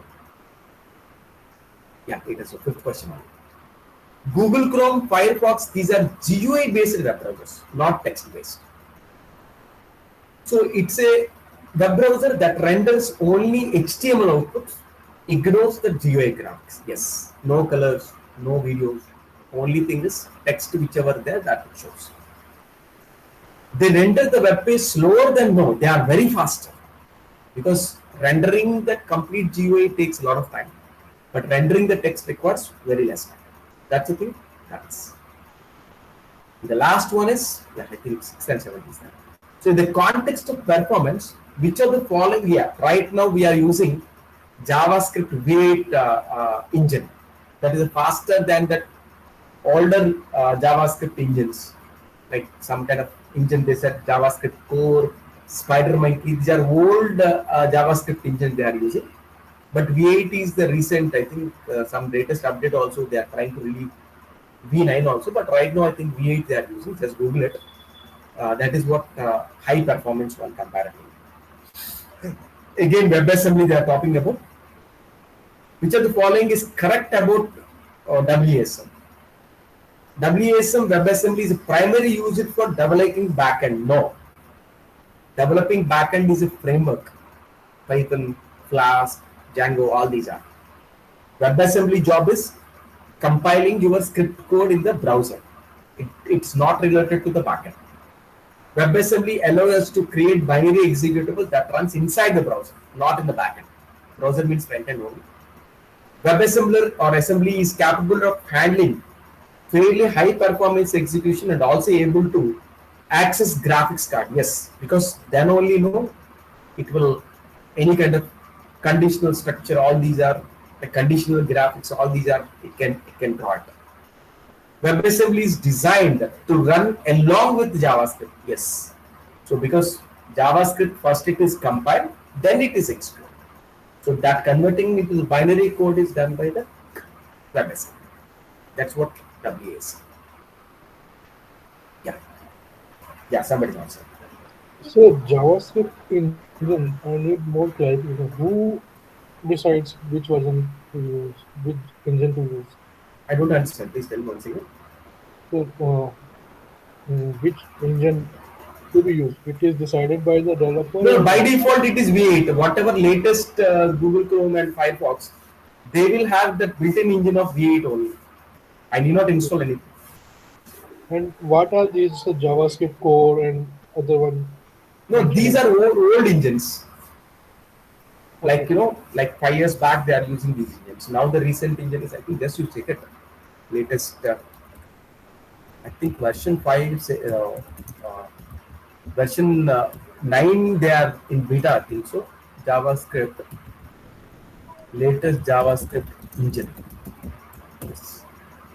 I think V8 only there. I think 2023 stable release is, I think, 11 it came. I think so. I'm not sure about it, but okay. V8 only. Sorry, version is different, but engine number is the V8 one. There, still it is V8 is going on. Okay.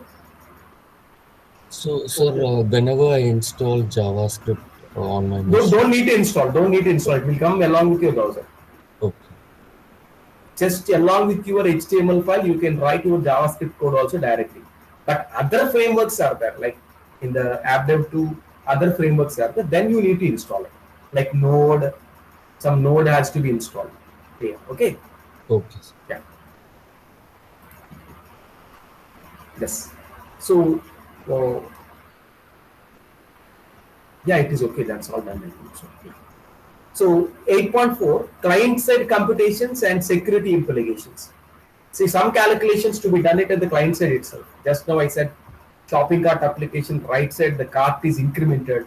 If you click on the delete of the item, immediately it is -1 is done. So that kind of computations you want to do, some kind of security implications also, some validations I want to do. That can be done it through JavaScript only. So let me see that, the questions on it. Client-side computations how can do.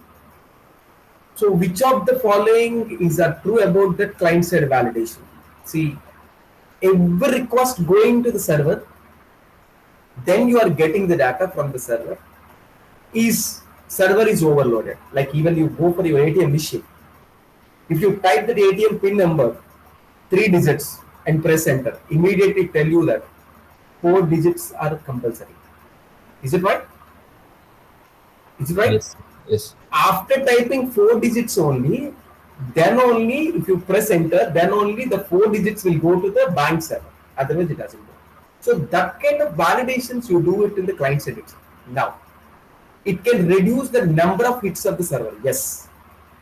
See, every hit is going, even it's a nonsense hit, it is going to the server. It's meaningless. Some hits we are filtering at the client side itself. Yes, we do it. If a client validation is done, there is no need to do server validation. No, both validations are required. First validation is minimum 4 digits is there or not.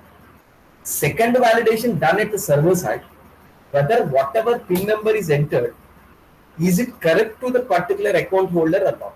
That is server side. Both validations are required.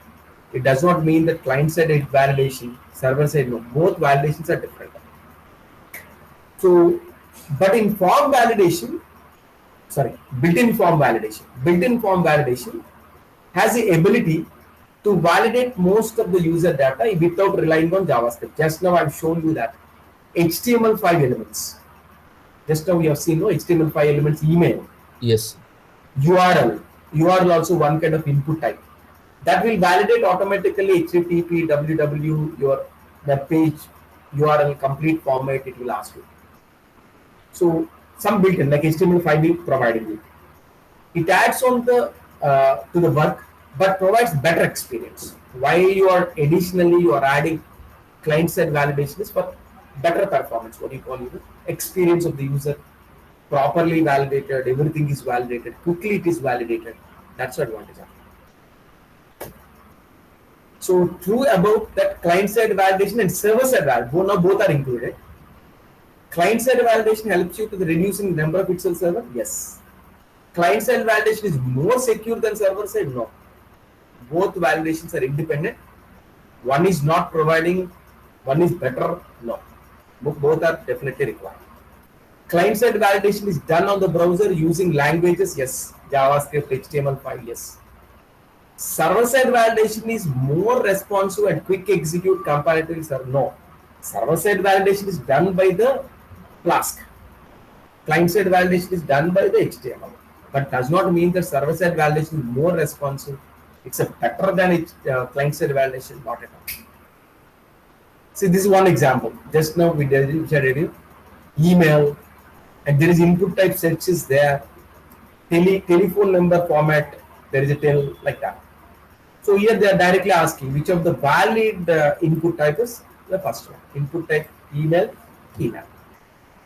So which of the things is used for telephone number? Tel. Range is one range of values we can specify. Other than that range of numbers, it cannot take it.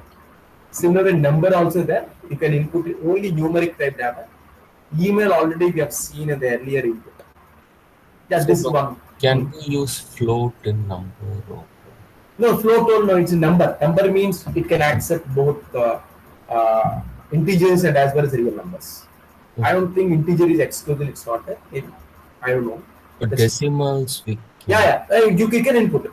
Number means it can accept real numbers and integers also. Okay. In the JavaScript, you can avoid it and round it if you don't want any real numbers. Sir, you mentioned like server side is not that fast. Is client side faster? No. Both are independent.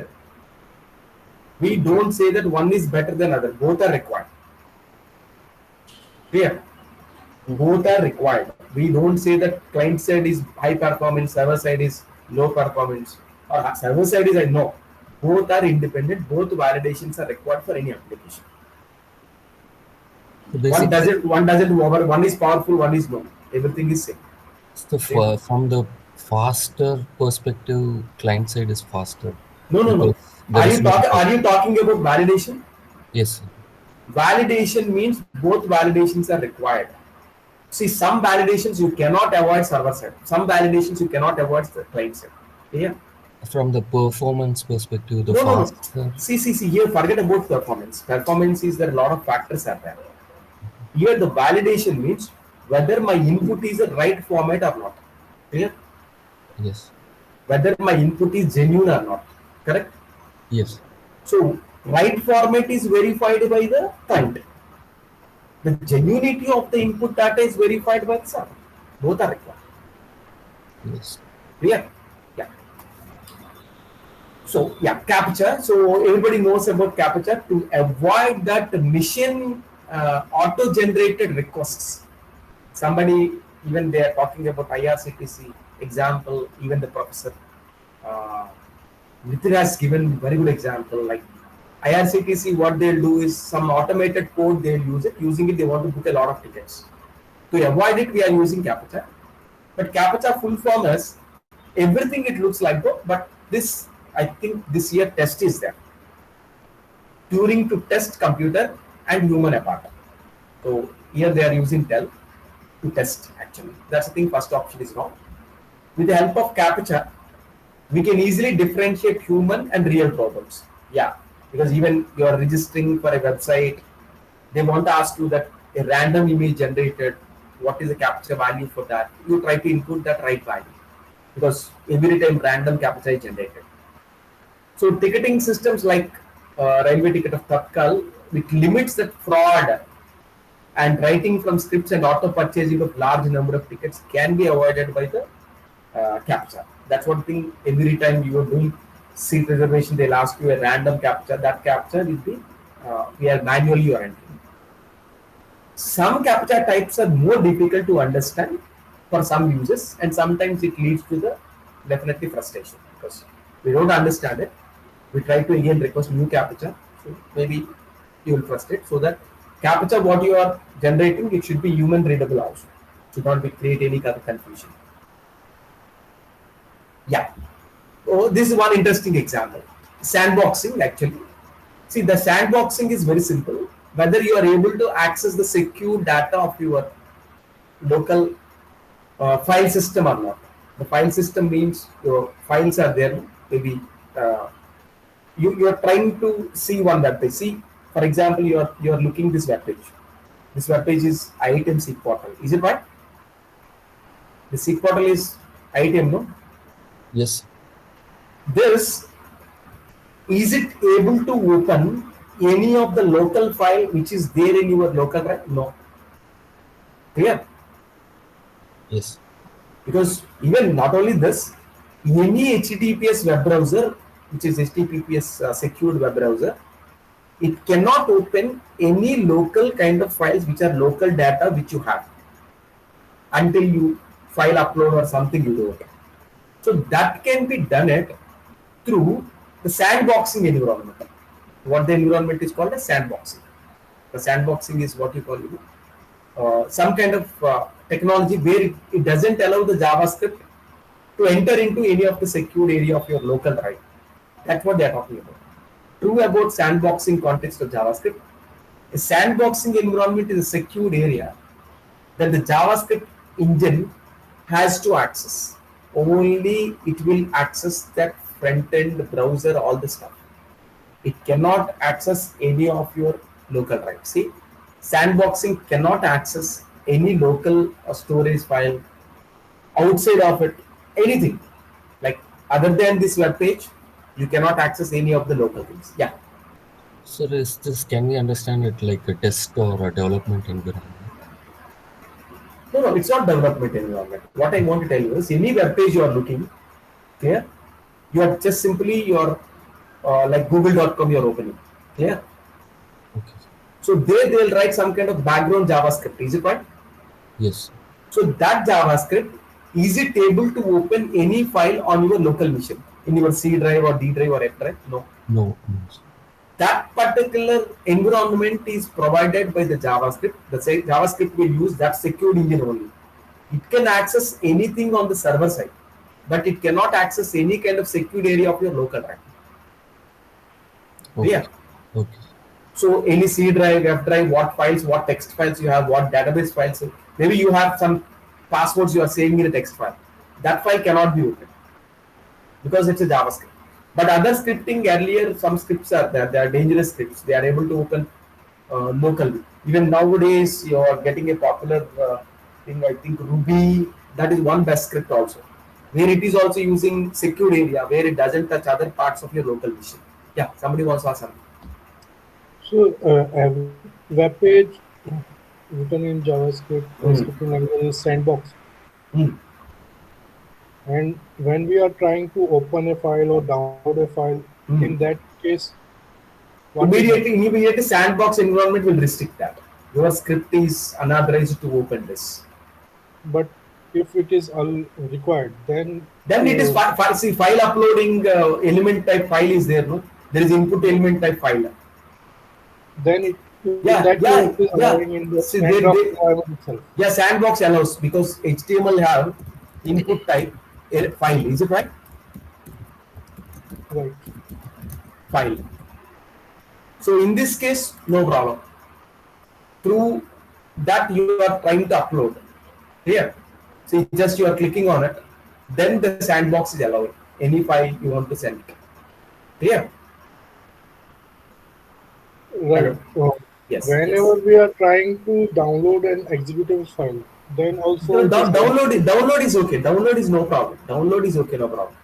I'm telling you, your hidden JavaScript, is it trying to open a local file? Maybe it doesn't allow. Clear? Okay. So I guessed it. Maybe your mission is something like, you are logging into my website with a username called Ram. So I'm definitely sure some brute force effort I'll try. RAM, all secure things he might store it.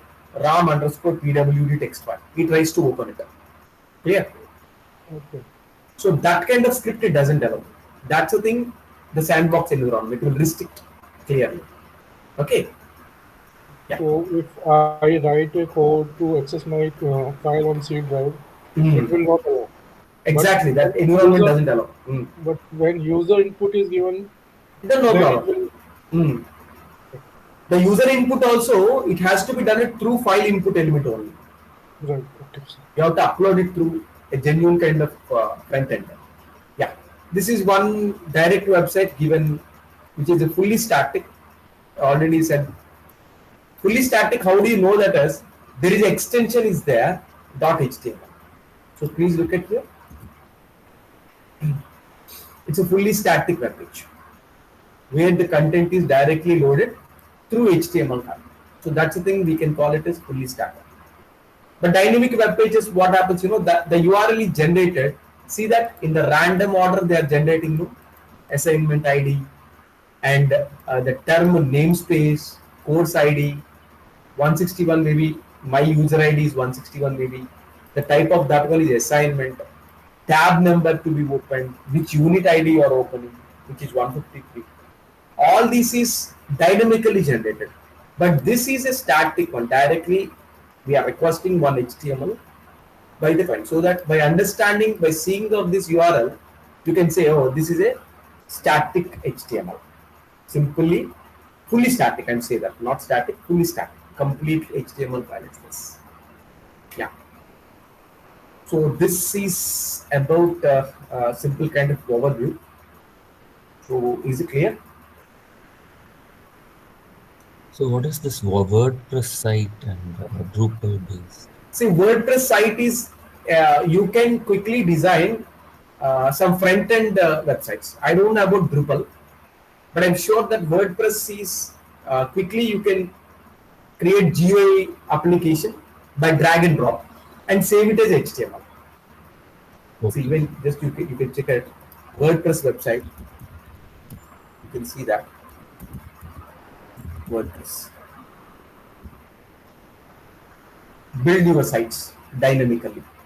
Dynamically, you can build your site, and once it is built, what you do is just save it as HTML. You can use it for front end. Okay. Yeah. It is web content development you can do. That's a front end only, not back end. Okay. Okay. Yeah. Yeah. Tell me. Sir, from these website like WordPress or anything, we have to code on this website or No. without coding? We without coding only. Directly you can do it through drag and drop only. Just to create a blog. But some free access is there. You can build a blog. Just quickly you can do it. But after building it, you have to save it. Of course, some Google identification we are doing.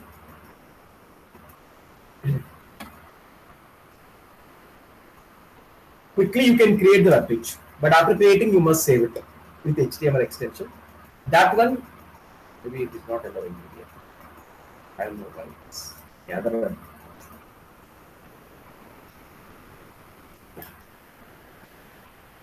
Oh, it's open. I'm sorry. Yeah, it's okay. So any particular domain you want to use it, that particular use a domain your own, you can use it. That one. So I have my own domain or whatever it is. So best name you want to put it. My name is my website. Yeah, it's okay. Yes, already it's there. Maybe some name we are creating. So using it, we want it, but use my own. I'll use it later. Maybe that name is okay. Existing sites we don't affect it. So maybe you use a different name for it. So simply you can create a quickly website like drag and drop buttons, text boxes. These are all free websites. Once it is done, you can save it as HTML that you can use it for hosting purpose, anything, whatever. So Drupal also same thing, I think. So I'm not sure about Drupal. I think it is also same. Just like this.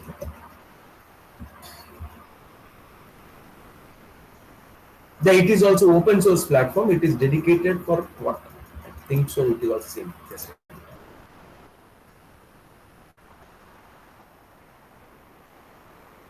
Yeah, it is community Drupal CMS. Yeah, it is CMS application where it is core to contribute modules. See, actually, you need to contribute for open source environments. Like for developers, maybe they have their application where they are, they want to take this support from open source people.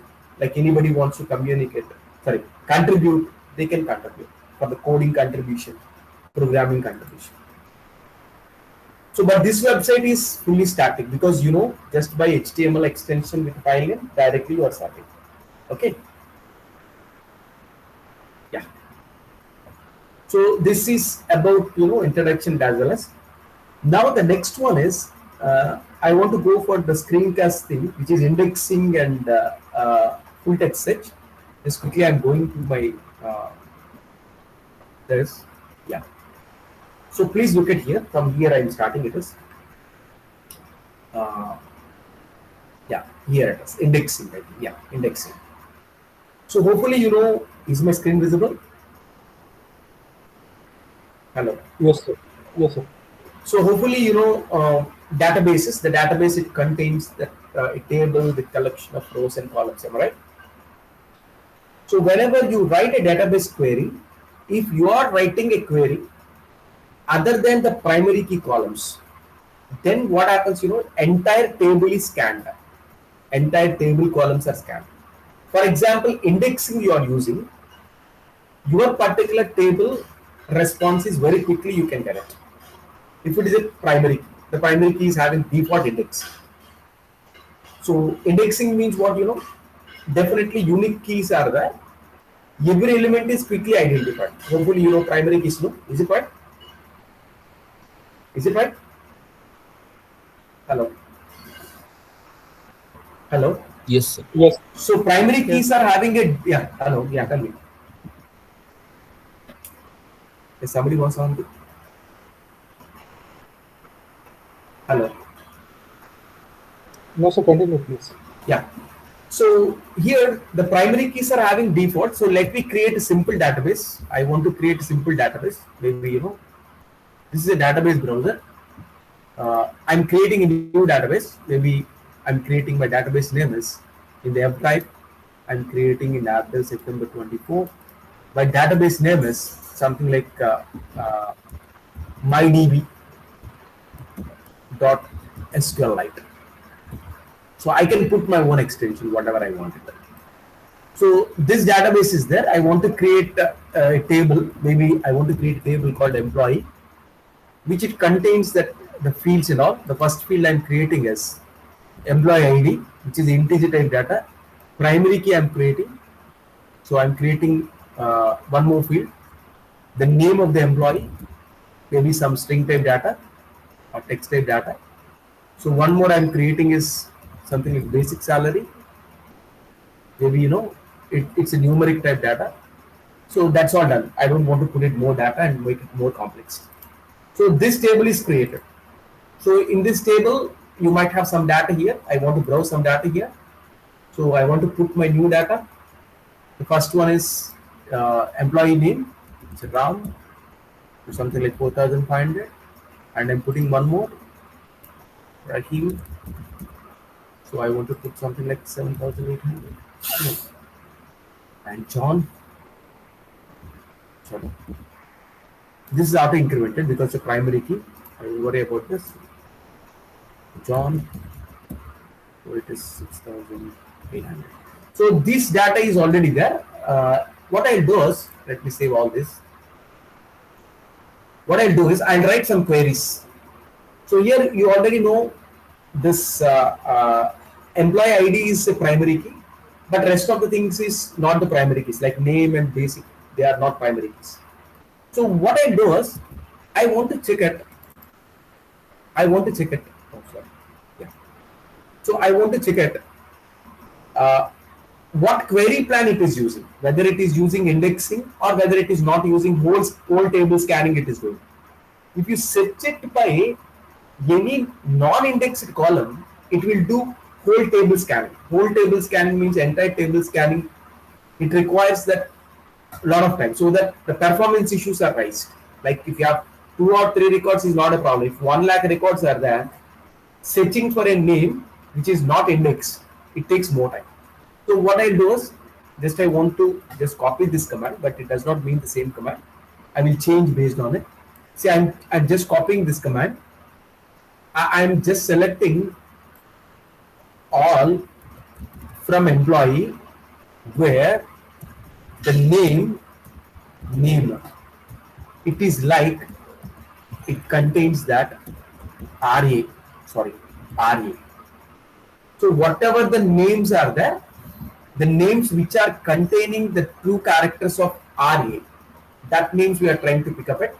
Why this query plan is, what is the background it is using, whether it is using indexing or not, we'll know. Now let me run it. Sorry. Explain query plan.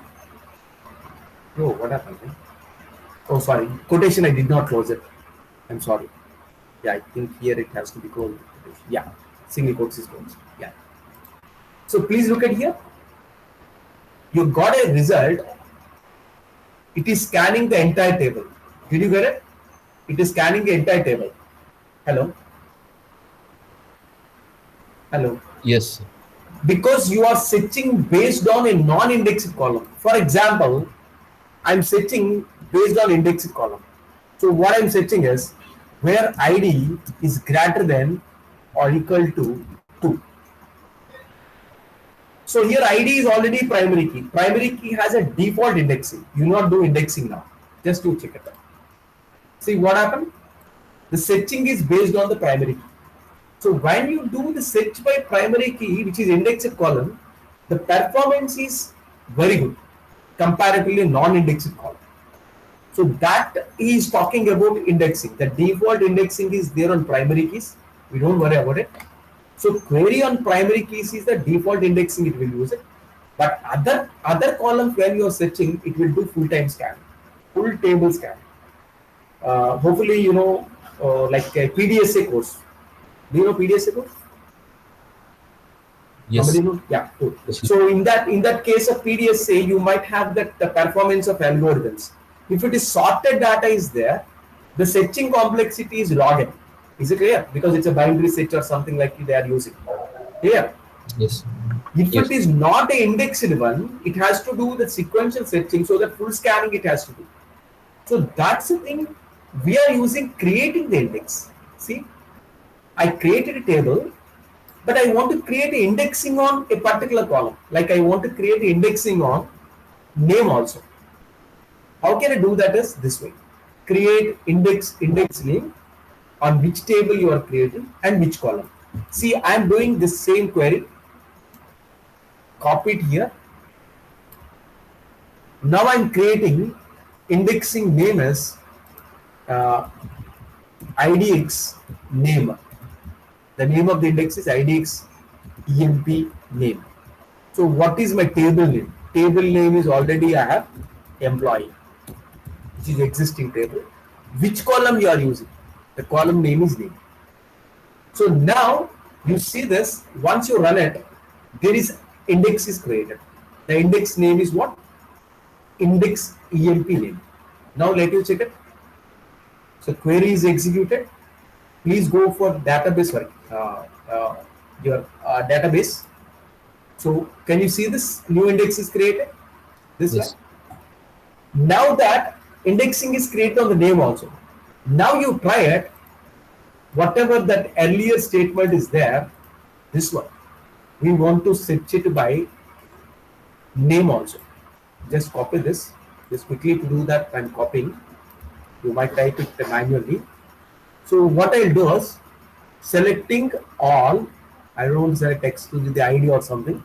Selecting all, where the name is like RA. So now you see that instead of doing full scan, it will do that indexing scan. So indexing scanning means quickly you can get it. You know. Oh, sorry. Here I'm just forwarding quotation. Yeah. Yeah, great. See here, see, scan the employee table. I'm sorry. Oh, what happened? Let me save it. How does that save it? Selecting all. Maybe possibly. Oh, I don't know why it is. Possibly it has to scan it. Is it name indexing this? Is employee name only we created? What's that? I don't know why it's. Now you try to execute it. Yeah, it's okay. It is there. Full scan.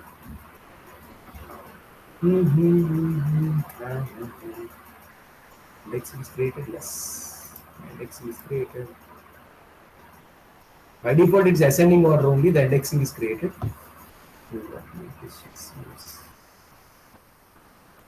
Let me try it top. Yeah, it's okay. I don't know why it is. Actually, support. Oh. Sorry. Maybe I think so because of the star. Maybe it has to do the basic column also. Is it there? Basic column? Hello. Salary column is there, no? Yes. Yes, Because sir. the salary column has to do that full scanning only. Is it right? Now let me do that. Only that name I want to get it. Now let me see what happens. Definitely this time it is using that. Yeah, this is what the issue. Because if it's a primary key, is no issue. Primary key is having a uniqueness, but the names is not having a uniqueness. So that exclusively you want to get it. The indexed columns, no problem. Even it is ID also, if it is included, no issue. Because ID also it is having indexing facility. But whenever you are including star means what happens? The salary, is it salary? Just let me check it out. Yeah, basic. What do you call it? Basic salary was basic. So once this is included, maybe it has to do that full-time scan. Yeah, it is full scan table has to be done because one of the column is not done. But one thing they suggested, even in the Tej has said it in his lecture, it does not mean that creating the index for all columns. The better choice is whatever the columns very frequently you are querying, you try to create the indexing on it. For example, suddenly I want to set it number of students registered for the course of AppDev 1. So CS2003. So that I try to do the indexing on that course ID only. I don't want to do that, indexing on some other columns. So that is a better way to improve the performance. Actually, sometimes they'll ask you even how you scalable your application. So without indexing, you have poor performance. With indexing, you have better performance. That's what they want to do. Similar way, we want to create a composite index, which is a unique index. We want to create it. So this way, for example, address and phone number. There are multiple index keys you are using. Whenever addresses are same, then the next key is taken as phone number. Like same people are deciding in the same kind of address. Then the phone number is taken as another column, which is used as indexing list. So that is what column. By default is ascending. Don't worry. I need to put ASC also. Default is ascending. Even you don't put ascending also, it works like ascending. Yeah. Yes, sir. Any difference by mentioning ascending or descending? No.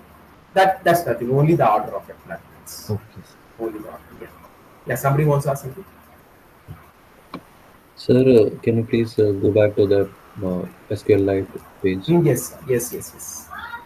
Sir, where on this screen is that number visible, which is the indicator of performance? Is it that No. 5 milliseconds? No, here it is. I don't think it is written in 9 milliseconds you are getting, no, but this one. But you don't see much difference when you are using this. But you have a huge data. For example, right now, full scan I am doing with 9 milliseconds. Clear? Yes, sir. For example, actually now I don't think you get much difference because whenever you have a huge data, you can find it. Now let me go. This is not going. No, stop it. I'm sorry. Yeah, stop it. Now the name and ID only are selected. These are both of them are indexed. Now let me try it.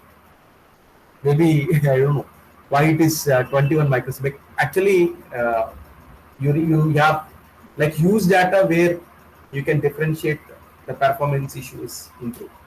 I don't So think can you now. use star, please? Can we use star and see? Oh, okay, okay, start.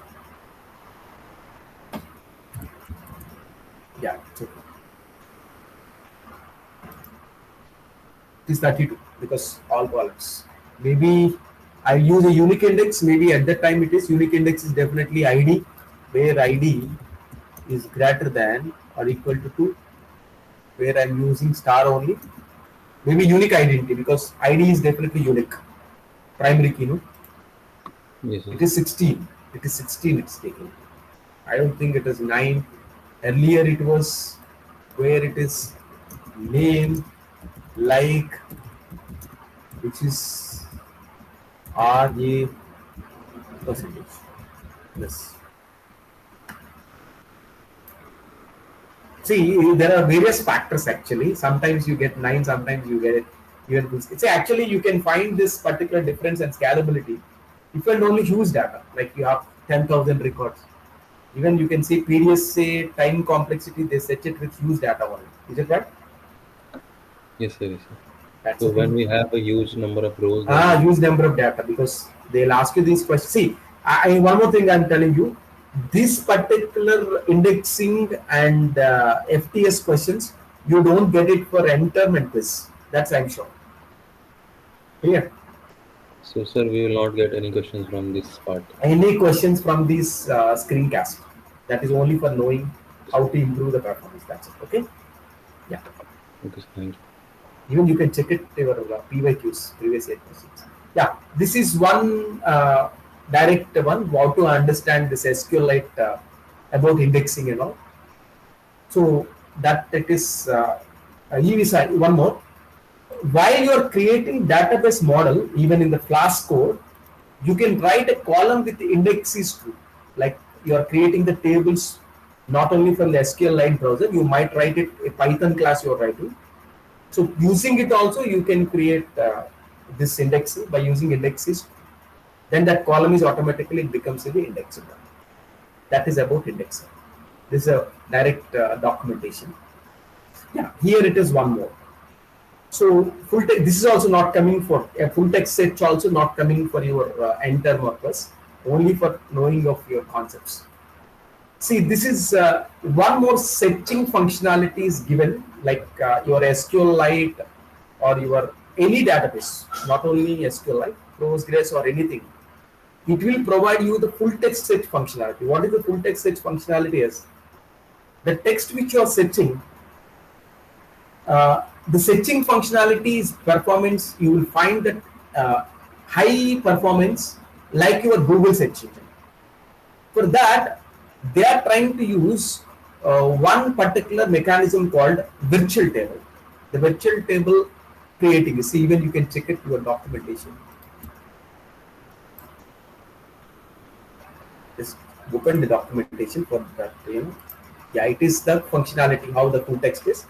This complete documentation actually you not go over, but somebody interested they can. So this, what it will do is whether my FTS functionality is enabled for my SQLite or not. How can you check it as? You can run this command at your SQL browser. See, I'm executing. Whatever compile options are there, all these are popped now. So you can check it. Your FTS is enabled or not. A, B, C. I think FTS is not there. It should be there, no? FTS 5. Yeah.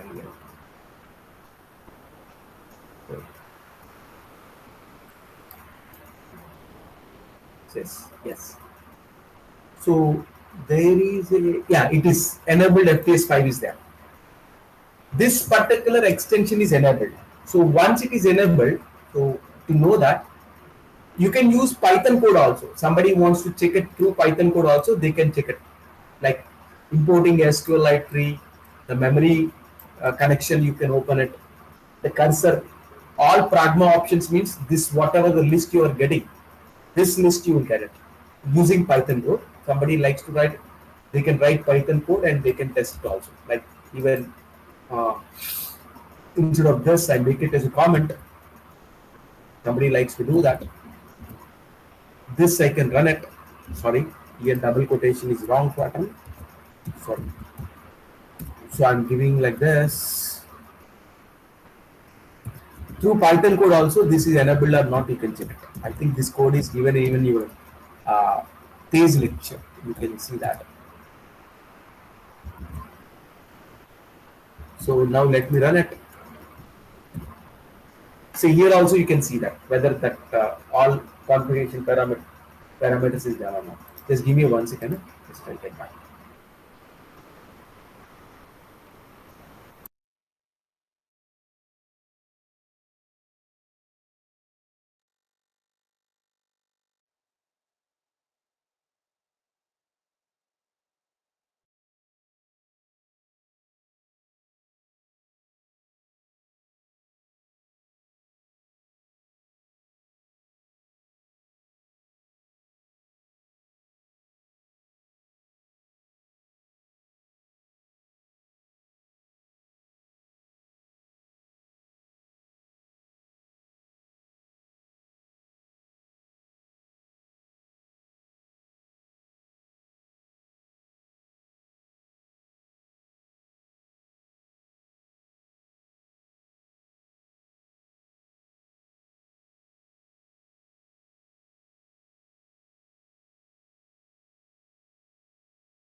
Yeah, thanks for waiting. This is how really that FTS is enabled or not. Am I audible? Hello. Yes. Yes. So now, how this FTS can experience with that? So we are creating a virtual table. So what the virtual table is, from the actual table content, we create a virtual table. See that we are creating a virtual table, which is the naming of this one is employee set, any name for it. Using that FTS extension you are creating.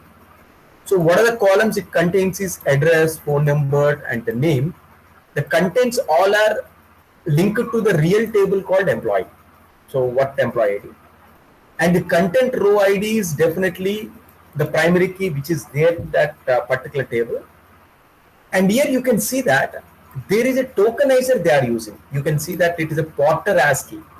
Every time what you are searching in the search engine through search engine is whether you search that ASCII code or unique code or some other.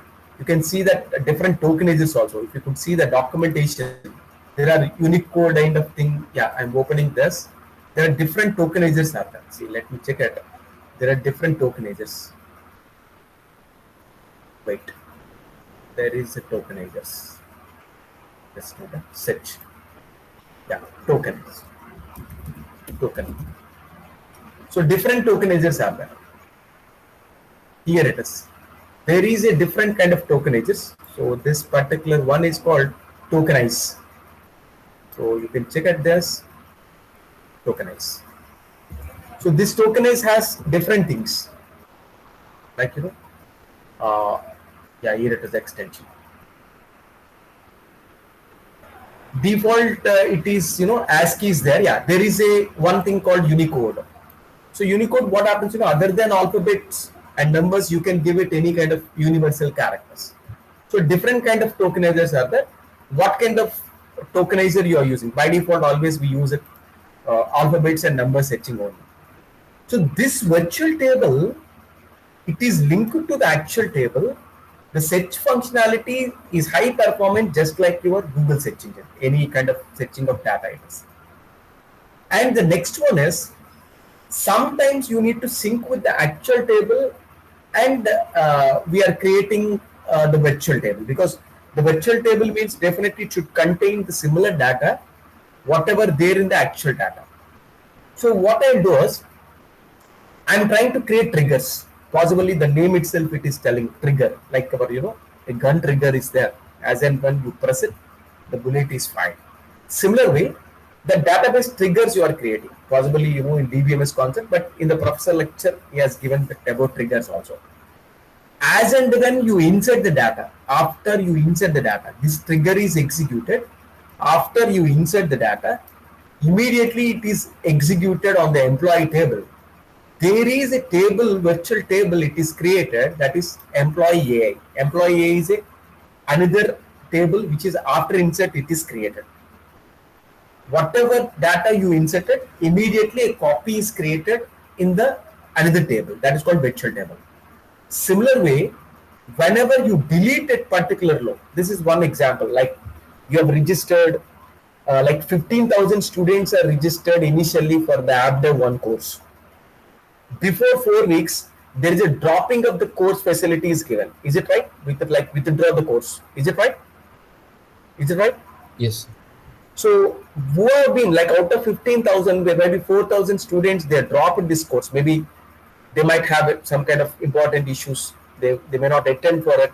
Somebody may not understand the course, or they might feel it a difficult course. They want to do it in the next term. So in that case, they'll drop it. Once they drop it, that data is removed from the actual course table.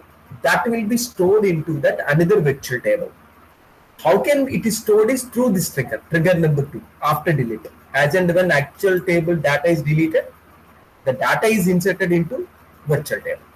Similar way, after update, this is AU. So these are different virtual tables which I am trying to do that. So actually each virtual table you have a similar structure of the actual table. As and when action is done, after insert, after delete, after update, the same copy is inserted into virtual table. So that once it is done, so virtual table, it will use it for searching with a quick performance. So with the help of that FTS. So that's the thing, how really FTS works. But this is all the theoretical stuff. And we never ask these kind of things because the triggers anyway, they are referred in DBMS story. I think DBMS course have triggers and all. That's the thing we never ask in AppDev1. So hopefully this is the 8th week. Yeah, somebody wants to ask something. Yeah. So one question on this virtual table. So it's also stores physical data inside the database, right? Exactly physical, but it does not contain that exactly. It creates alias reference for it. Okay. So whatever that actual record is there, the reference pointer is created. That's it. Okay. Yeah. Duplicate copy definitely not created. If it is duplicate copy is created, again, it's a normal table. Yes. Okay. Yeah. So that's it from the week 8. So any further clarification from your side?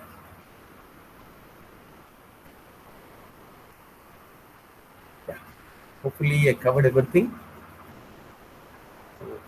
So one more thing I'm telling you, regarding that AppDev1 project, most possible content even for AppDev1 project is up to the week 6 and 7 only.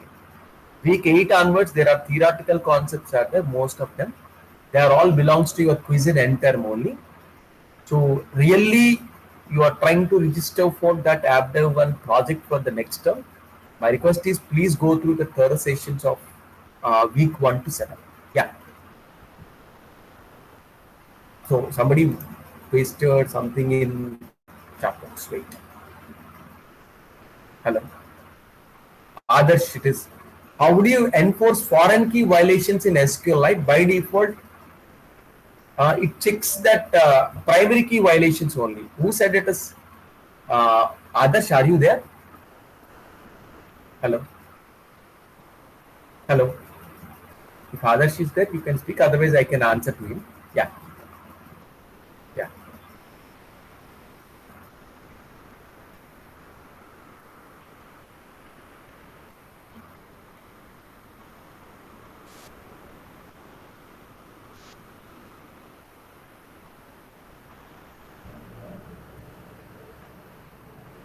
Adarsh, can I speak then? No. You might have that mic problem, so that I can speak. Yes, sir. Sir, Hmm. good afternoon. Good afternoon. So the thing is that I had actually defined foreign key, okay, but Hmm. when I inserted a duplicate, Hmm. okay, I'm very clear that I had actually set it up right. But Hmm. when I put in the duplicate, Hmm. it actually did not give me the integrity error. No, no. Okay, Foreign key allows duplicate or not? no, I didn't. I set it so that it does not allow duplicates. No, no, it allows. Definitely, foreign key allows duplicates. Foreign key So, sir, functionality is very. I took a foreign key from two tables. Okay, it was basically a composite foreign key, Hmm. and then I had actually set it to be unique. But Okay, unique on, also you have used it. yes, yes, sir, that is for that's very clear, sir. So Hmm. after that, by default installation of SQLite, I mean, I was Hmm. kind of surprised. It didn't. It was allowing duplicates to turn in. But what happened is when I put some few pragma instructions, Hmm. okay, then it started giving the integrity error. So Uh, just is is this is there any better way I can do it? no. Just let me tell you what I understood. I'll just explain you just a minute. Yes. Whatever you said, it is yeah. Maybe you have uh, two parent tables. Maybe maybe you have. So this is parent table 1, clear? This is parent table 2. Is my screen visible? Yes. Okay. So you have a primary key 1, maybe PK1. This could be PK2. Clear? So then you are creating a child table. Clear? Hello? Yes, sir. This child table have one new column. Maybe it's a kind of a new column which is called a foreign key, which it is linked, a composite one, which is linked to both of them. Is it right? Okay. Clear? So for example, maybe this foreign key is, so it could be that employee number from this, ID from this, name from this. Both are primary keys, which is linked for this one. Is it right? Yes. That's Now exactly you how I now, see. yeah, now I'm trying to do insert operation on child table. So what I'm trying to insert is, maybe here it is 101 is there, here it is RAM is there. So what I'm trying to insert is, so 101 and RAM. So anyway, sorry, you said it is prime foreign key with uniqueness you have given. Clear? Right? Yes, sir. Hello? I'll just paste the definition what I had actually done. Yeah. Foreign key with uniqueness, no? Duplicate not allowed means? Yes, sir. It's supposed to be with uniqueness. Yes, Okay. with Along with, unique. I mean, in conjunction with the primary key. So the Yes, in primary key, conjunction two with foreign key, primary key. Mm. Yes, sir. One foreign key with composite. Yes, sir. Okay. So what I want to tell you is, this record is allowed. Now I'm trying another insert. Clear? 101 So RAM. 101 RAM. RAM. Yes, sir. It should not allow. It should not allow. Is it allowing? Is it allowing? Yes, sir. In my initial run, when I did it, I had this thing where I got another one like this. But then I added this code. Okay. I'll just share it to you. And Yes. I just want to know whether it's the right way or is it a hack or something like that. Just tell this. Have you pasted here? Yeah, it is Yes, okay. sir. Model is created. Model table, which is enrollment table name, which is primary key is auto increment. Okay, that's all done. And then where is the foreign key table? Where is foreign key table? The foreign key table is just regular table, so it's a regular table. Regular table, yes. Foreign key Regular of table, this. named student and named course. It has Yes. absolutely nothing in that except a primary key and a few attributes. Okay. So student ID is one foreign key and course ID is one foreign key. Yes, sir. Okay. Yes, sir. Wait. So this student and course are different tables, is it right? Yes, sir. Yes, sir. Absolutely. Okay. So here, how do you say that it is composite foreign key? These are two different names you are using. No, just I am marking. Please check it. Two different foreign keys. Is it right? Yes, sir. Two different foreign keys from two Fine, different fine. places. And unique are you using? You are using nullable false. You are not using unique, no? Yes, sir, there isn't a unique over there. I agree with you. Yes. Yeah, unique is true if you give it, then it doesn't allow, definitely. Okay. Then no So, worries. one observation I did. So I got my No, I I got my understood error. about Pragma also. This one Pragma also I Yeah. understood. But I But don't think it when is. I add this pragma, okay, Hmm. sir, I will try your method. Okay, I think it's a very I nice don't know method. about Pragma actually, but Pragma may Yeah. be something, hacked code or something. I don't Yes, know. yes, it's a hack code. So when I put that, it started, making sure there's integrity in the. You try with the unique also. Maybe I definitely it will try it, works. sir. That's a Yes. brilliant advice. Thanks, sir. Yes, yes, yes, Thank yes. you, sir. Okay, Thank you. yeah. Okay.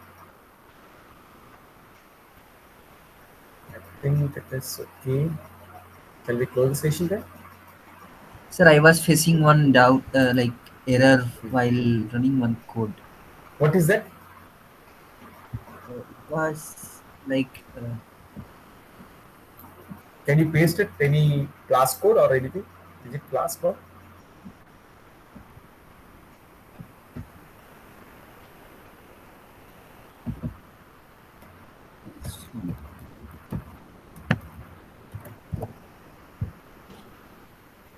This is attribute request object has no render template. Is it right?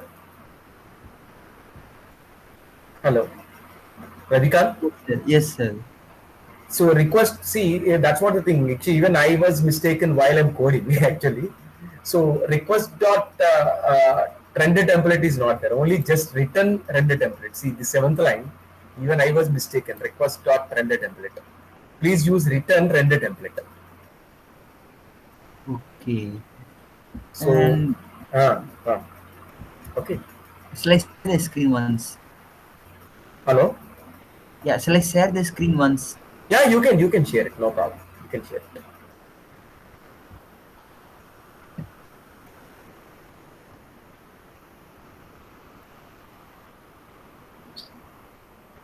I'm stop sharing it.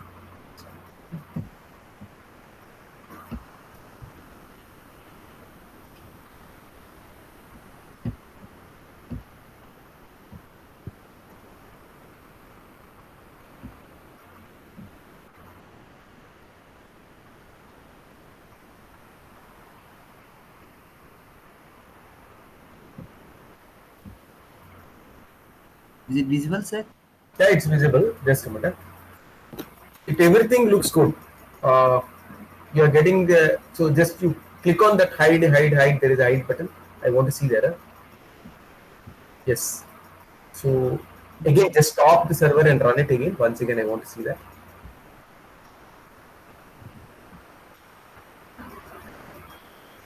See, here it's very simple actually. The issue is you're calling index.html, no? Clear? Yes. So it is showing that Jinja exception template not found. You're supposed to create index.html inside a template folder.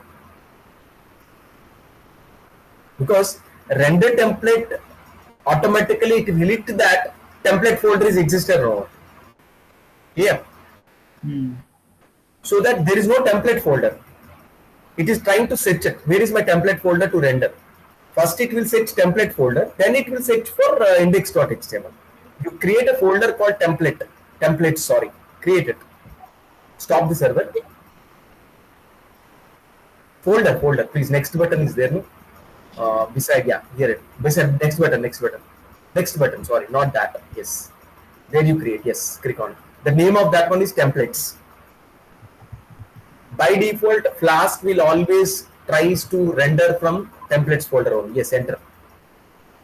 Only template. Templates. Drag and drop your index.html there. Drag and drop there. Just drag and drop or cut this and paste it there. No, it is not properly dragged. It's not properly dragged. Yes. No, you're going top. Please go to template. Exactly on the template, you drop it. Yes. No, you're going for 16th November. Why you're going? The index has Yes. to be Yeah, leave inside it. the template. No, just you drag and drop at on the templates. No, going for 16th, you're going. Just you come to it, yeah, and leave it. No, leave it. Yeah, it is moved. Yes, move it. See, it is moved. No, now you run the code, save it and run it. You stop the server once, please, because maybe front end is completely changed. Stop the server. Control C. Yeah, now you just check it. Your route. Hello. Yes. Definitely it works. No issues. Open that browser 127 or something. The browser is going to render. No. Stop it. Please Control C. Control C. Yeah, now you run the again app.py.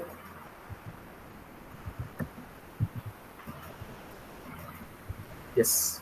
There is 127 is there. The route you click on it. The route. Yeah, it is. Click on it. No. Yeah, to follow the link. Yes, very good. So you get it. Clear? Yes. By default, rendering always takes the templates folder only Flask. Again, you want to change the configuration setting, that's a different issue. I don't want to put the name is templates folder. I want to put my own folder name. You can put it. That's a different issue.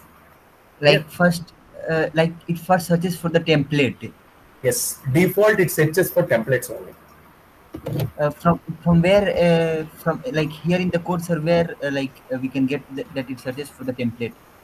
Yes, this code always it searches for templates folder only. This render template always tries to investigate whether templates folder is there or not. If it's not there, it will throw the error. Okay. So This one, right? to change it, there is an option called app.some configuration setting is there. You just go there in the Flask documentation. There you can change folder name also. Instead of templates folder, you can put other name. Okay. Okay, sir. Yeah. Thank you. Okay. Sir. Yeah. Okay. So we can stop at. Can we close session? Yes, sir. Thank you so much, sir. Yeah. Thank you. Yes, So sir. bye everybody. Bye. Thank you, sir. Yeah. Thank you, sir. Yeah.